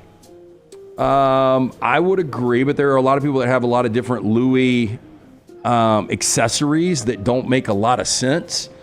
So this would be right there in line with it. This is at the top of the list. I threw Taylor off this morning. I was like, yeah, man, dogs did not. We were talking about like what a lazy rainy day it is. I was like, my dogs didn't want to get out of their condos today. And we do have these. It's a really cool piece of furniture that doubles up as two kennels that touch. Right. And so they're basically like, just places they like to nest up. But price point, hundreds of dollars compared to $60,000 for a doghouse. Now, Pharrell Williams, Louis Vuitton's men's creative director, transformed the kennel trunk from a conventional hard-sided case into a doghouse. Even owners wouldn't mind lounging in. The luxury item creates the illusion of a house with a pointed roof and windows, as you see right there. However, designers have ensured the product's functionality when it comes to cleaning with a removable door in the bottom of the trunk that can be opened as well. So it's got gold-toned hardware, double handles, S-lock closure. The upscale doghouses can also receive hot stamping and painting services in stores to personalize the patch and the metallic name card holder. Williams Collection, LVers, which is set to be unveiled in spring or summer 2025, focuses on the cosmopolitan culture of dogs and their walkers. Now, the collection also features a dog poop bag holder, which costs $470, Louis Vuitton flask holder at $2,300, and a $2,100 leather dog bowl. I remember Dunaway and I don't know where you were, Brown. It was probably on vacation, but it was in August of 2019, I think. We did a show from Woods and Water in Tuscaloosa. And our talent fees, back when we used to get talent fees for those things, remember, was product in store. We got a gift certificate. Yeah, and I got a couple of pullovers or whatever, but I got Ladybird a Yeti dog bowl. And I remember people would come over, I can't believe you got her a Yeti dog bowl. Like, I didn't pay for it, but I didn't know what a Yeti dog bowl is. This is next level, though, this with is the Louis next stuff. level, I would agree. Don't you picture this at the bottom? They say a roll of 15 bags, not included, will fit inside. That's right. We're not going to give you the bags for $490. Don't you picture this as the dog gear that primetime Deion Sanders has to Yep. walk his dogs in Boulder? Yep, 100%. Definitely see Yeah, that. man. He likes to talk about that Louis. An Italian dinner turned violent landed one drunk Florida man behind bars after he allegedly launched a plate of spaghetti at his wife during a heated argument. I love spaghetti, by I the do way. too. Had it last night for dinner. I never really have it. Now, on October 20th, 40-year-old Markel Royal was cuffed after throwing a full plate of pasta at his wife of 9 years during a fiery debate over his abuse of alcohol. I'm going to say she had a point. Why? No, I'm saying if she's talking about, look, you've got a problem, honey, with your alcohol, and he explodes and throws spaghetti. Oh, yeah. That verifies her claim. I think you're she's saying? on Yeah. to something. According to the arrest report obtained by the Smoking Gun, officers claim that Royal, while intoxicated, quote, threw a bowl of spaghetti at the victim, causing the noodles to strike the front of her body on her stomach. The victim was covered in spaghetti sauce. How demeaning is that? You want your tour of Italy? Here you go. No, honestly, though, Wild West, let's just go back. This is a saloon. I know they didn't have spaghetti back then. But if he does this and another patron pulls out a pistol and shoots him, I think it's justifiable back then. I think back then you probably don't do time for that, back in the old Wild West. Now, after the messy domestic dispute that occurred at 10:30 p.m. in Largo, Florida, Royal was arrested and hit with a charge for felony battery count due to his lengthy criminal record. The father of three was then jailed and ordered by a judge to be in no contact with his wife, whom he shares 3 children with. During the hearing, his bond was set for a staggering $15,000. But this just scratches the surface of Royal's run-in with the law. Over the last 2 decades, he's been hit with a number of criminal charges ranging from gun charges to drug possession. In the last 20 years, Royal has allegedly been involved in 10 different cocaine busts and has served time in state prison. The real crime is the lack of sauce on that spaghetti, by the way. I agree. Yeah, you got to have it swimming in spaghetti I know I'm in the sauce. minority. You know what I like, though? What? I like my spaghetti sauce. Jack Taylor does, too. Cold. Nope. No, it got to be hot for So me. I like the hot noodles, but I like the cold spaghetti sauce on top. Yeah, I like it.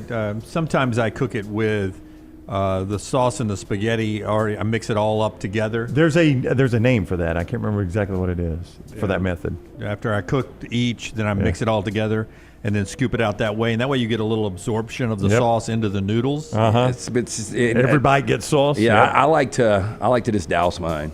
Yeah, that's the way I do it usually. That's the fastest way. Yeah, I put black olives in my spaghetti sauce. I do not. Yeah. That would be a crime against humanity. Oh no, Jim! Black olives it makes are good. Black olives are fantastic. I used to have a buddy that put mayonnaise in spaghetti. Yeah, now that's a crime against humanity. So I love mayonnaise. I've never tried it. I bet it wouldn't be bad. Big yellow mama for that. So a woman in Florida accused of using her mother's identity to apply for hurricane aid, telling city employees that she looked much younger because of Botox. Police said 44-year-old Veronica Torres used her mother's name, driver's license, and social security information to apply for the city of Bradenton's Hurricane Disaster Assistance Program, claiming she was forced to move out of her home due to hurricane damage.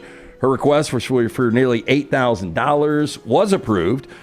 When the 44-year-old arrived to pick up the check, city employee challenged her on the appearance compared to the age in the application. Her explanation was Botox treatments. That failed to convince the employee. Torres was asked to return on Friday, but instead of receiving the check, she was arrested. She was charged with third-degree felony, court of filing a false public assistance claim.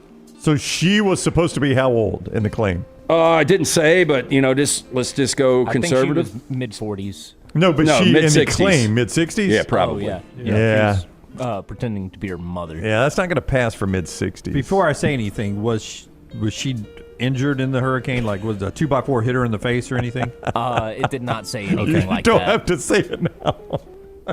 Did a 2x4 hit her in the face?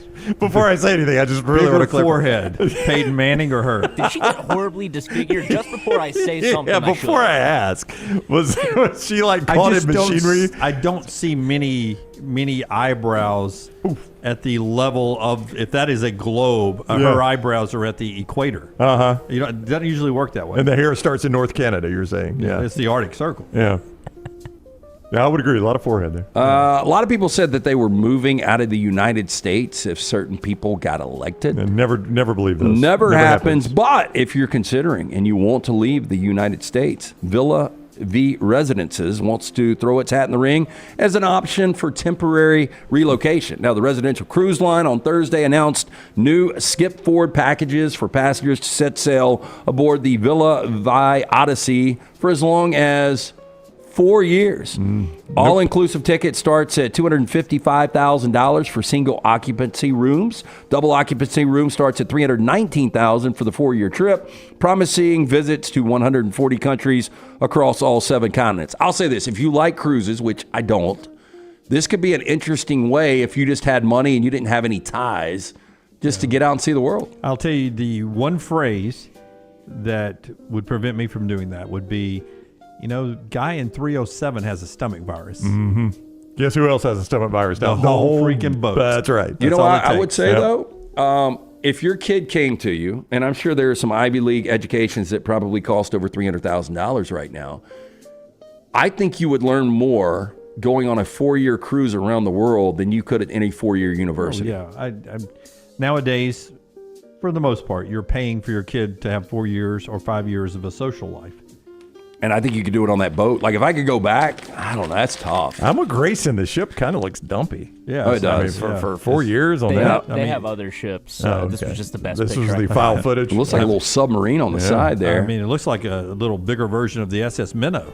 Now, the ship comes equipped with spa facilities, fitness programs, tickets that include meals with complimentary beer and wine served during lunch and dinner. While a trip on the Odyssey doesn't offer citizenship anywhere else in the world, it gives passengers flexibility to escape traffic jams, politics, and the monotony of city life, according to a spokesperson.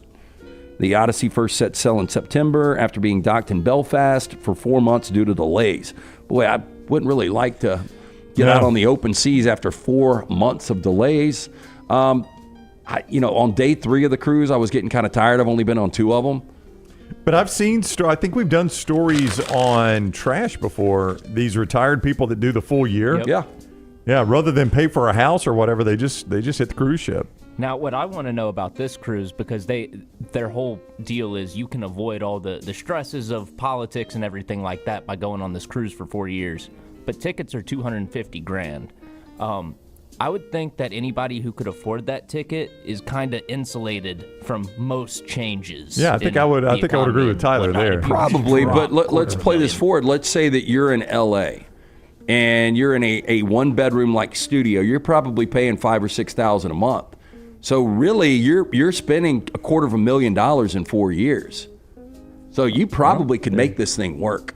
I tell you, based on the commercials I see during... I don't know how you have a job on this thing, though. Based on the commercials I see during college football in the NFL, I do not want to be on Don Johnson's cruise ship. That thing has trouble every single week. Somebody dies every week? I mean, or almost dies every week. They got the paddles out nonstop. I know. If it wasn't for Pacey from Dawson's Creek, it'd be a floating morgue. Do not want to be on that one. That is almost bracket challenge next year that somebody's got to watch the entire season and write a report on it. We got to do a video on every episode. Yeah. No, I think I think Jace has a good one, that we stay inside the golfus until one of us makes a hole-in-one, the bracket challenge loser. Oh, I like that. That's got it. 20, you stay there Didn't Barstool just do that last year? Well, they did, but that's okay. Brian DeChambeau has a wonderful thing going on his TikTok. Is started with day 1, trying to hit over his house and land on his putting green on the back and getting a hole-in-one. 1 shot on day 1, 2 shots on day 2. I've seen it through day 6. Don't ruin the ending for me. Yeah, He's been very close, but through 6 days, 6 shots, with a life of a professional golfer. Oh, it's great. Now he's changed his whole image though, just on social media and YouTube. Fantastic, and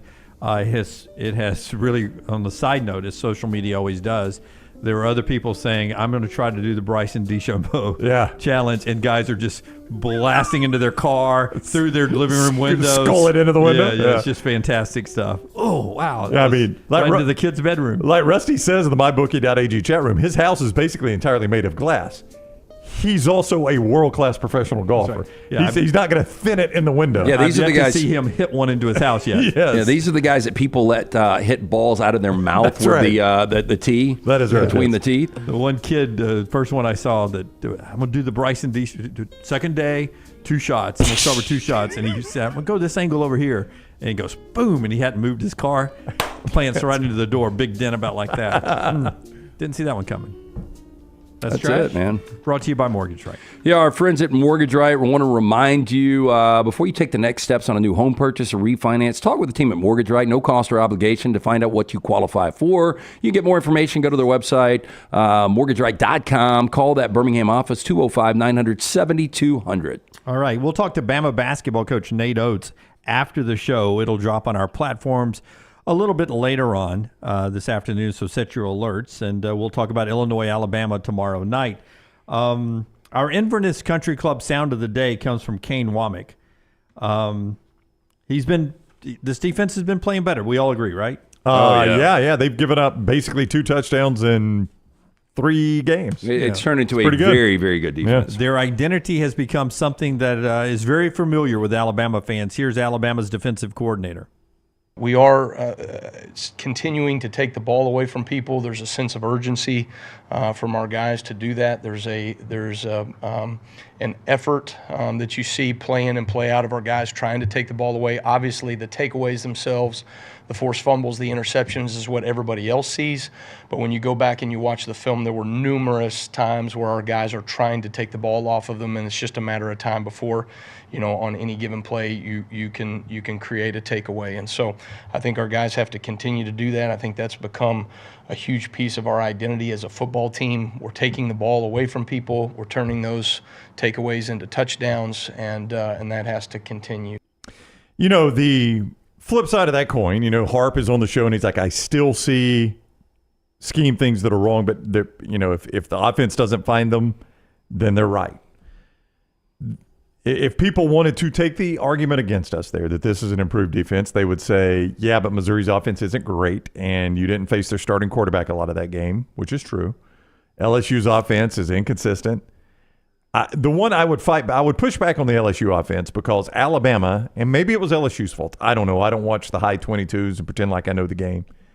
Their wide receivers were a non-factor in that game, and they got good wide receivers. Alabama seemed like they schemed the wide receivers out of that game. Yeah, and I think that, the Missouri, you're right, but a shutout is a shutout in college football. That is correct. But really, LSU scored 6 points. They got a garbage time touchdown, which still counts, but when the game was even in doubt, it was 6 points. And then Mercer is Mercer. So that would be the argument against. But now here's what I'll say, Jim. You've got Oklahoma coming up. Their offense is no good. You've got Auburn coming up. Their offense has struggled all year. I don't know if Oklahoma and Auburn's offense is any better than what Alabama has faced over the last 3 weeks where they have played like this. I think Alabama could start stacking some pretty good defensive performances on top of one another. Kane Womack also very good friends with Jalen Milroe, the quarterback. Here's Kane on that relationship and how it's developed since the new coaching staff got on campus. Jalen is just obviously he's got a gravitational pull about the way that he carries himself. Right, he's here's a guy that is extremely talented. Has. Probably a ton of, attention and fame and all those other things, but, doesn't ever walk by you in the hallway without saying hello, asking about your family, asking how you're doing. And I think a guy like that is just really impressive to me, the way he carries himself. I enjoy being around him. I enjoy talking to him all the time. I've always said, a quarterback and a punter are a defensive coordinator's 2 best friends. And so I like to hang out with my friends every now and then, right? and encourage them. So they, I think the way that he has battled through some of the adversities that we've had this season is really impressive. And that's really what that conversation was about. Here we are on the back end of the season in November. battling our asses off every single week. And I think, he's a huge reason of why we've been able to have success in this moment. And so just giving him a little encouragement. I hope the volume wasn't too loud whenever you caught that. That's our Emily Grace McWhorter over there talking to the defensive coordinators yesterday in Tuscaloosa. That's our Inverness Country Club sound of the day. Hey, and Inverness has got memberships that fit everyone, from the social membership to the golf membership. Inverness Country Club, great place to meet others in the community. Maybe you've relocated or retired. Inverness is a great place to network. Childcare, also a big plus. Whatever your interests are, you can find it at Inverness. They even have a vineyard club. Best days happen there. Take a tour of the unbelievable club. Call Erin today. Tell her the next round sent you. 205-991-8608. That's 205-991-8608, or online, iccalabama.com. Maybe a bigger topic for tomorrow, but in our last 90 seconds, you keep talking, LT, about maybe there's going to be a coach that walks away from the game that we don't expect. That's about the only way we're going to have a crazy carousel, because there's not a good job that's going to open up. You know what's interesting is there's a lot of discussion that we haven't talked a lot about it because it bores me to tears, but this house settlement deal that a lot of universities, even major athletic departments, are tightening their belt a little bit, and we've heard some of that. And it may actually save some of these coaches that are on the hot seat. There are a lot of people that think that's why Florida got out in front with Billy Napier, and it's why Arkansas may get out in front with Sam Pittman. The weird thing is Group of 5 teams are making changes. Florida Atlantic fired Tom Herman yesterday. Charlotte fired Biff Poggi yesterday. UMass fired Don Brown yesterday. The changes are coming on the Group of 5 level, which is not going to impact anything, really. They're coming now before these changes go in, right? I guess. I don't know. Like, it seems like everything I've heard is the big schools are the ones that are saving the money here, and the Group of 5 schools are now paying the buyouts. Yeah, a lot of lost positions, not just on the in the coaching ranks. There will be walk-ons that could be eliminated, personnel that could be eliminated in athletic departments. I mean, athletic departments are million-dollar businesses, and it takes a lot of people to run million-dollar businesses. And I think some of those positions are being squeezed back, eliminated. I think everyone, even SEC schools, are looking for places to cut. Will there be a single attractive opening in this offseason, you think? No, I just look at Ryan Walters, 1-9 at Purdue. Purdue's going to be That's not attractive at all. Yeah. No. I can't think of one firing at a major job. The only will be like if Lincoln Riley took an NFL job or something like that. Purdue, though, historically a lot better than Indiana, and look at what Sid got out of Indiana. Somebody will take this job. Yep. Yeah, but unless Kirby Smart decides to shut it down or go to the NFL, or Brian Kelly shuts it down, or I don't think it'll be firing Lincoln Riley. Lincoln Riley, as Brown just said, absolutely. It's one of those situations that to go to the NFL, then maybe there's a sexy coaching carousel coming. But for the most part, your traditional firings, it doesn't look like there'll be a crazy one that opens up. All right, that's the show today. We're back with you tomorrow at 9 a.m. Central Time. Remember, Nate Oates' interview on our video and audio platforms later this afternoon. Illinois, Alabama in town tomorrow night, 8 o'clock. A few tickets still remain, or you can go to our friends at ATEX to pick it up. Till next time, God bless you. God bless America.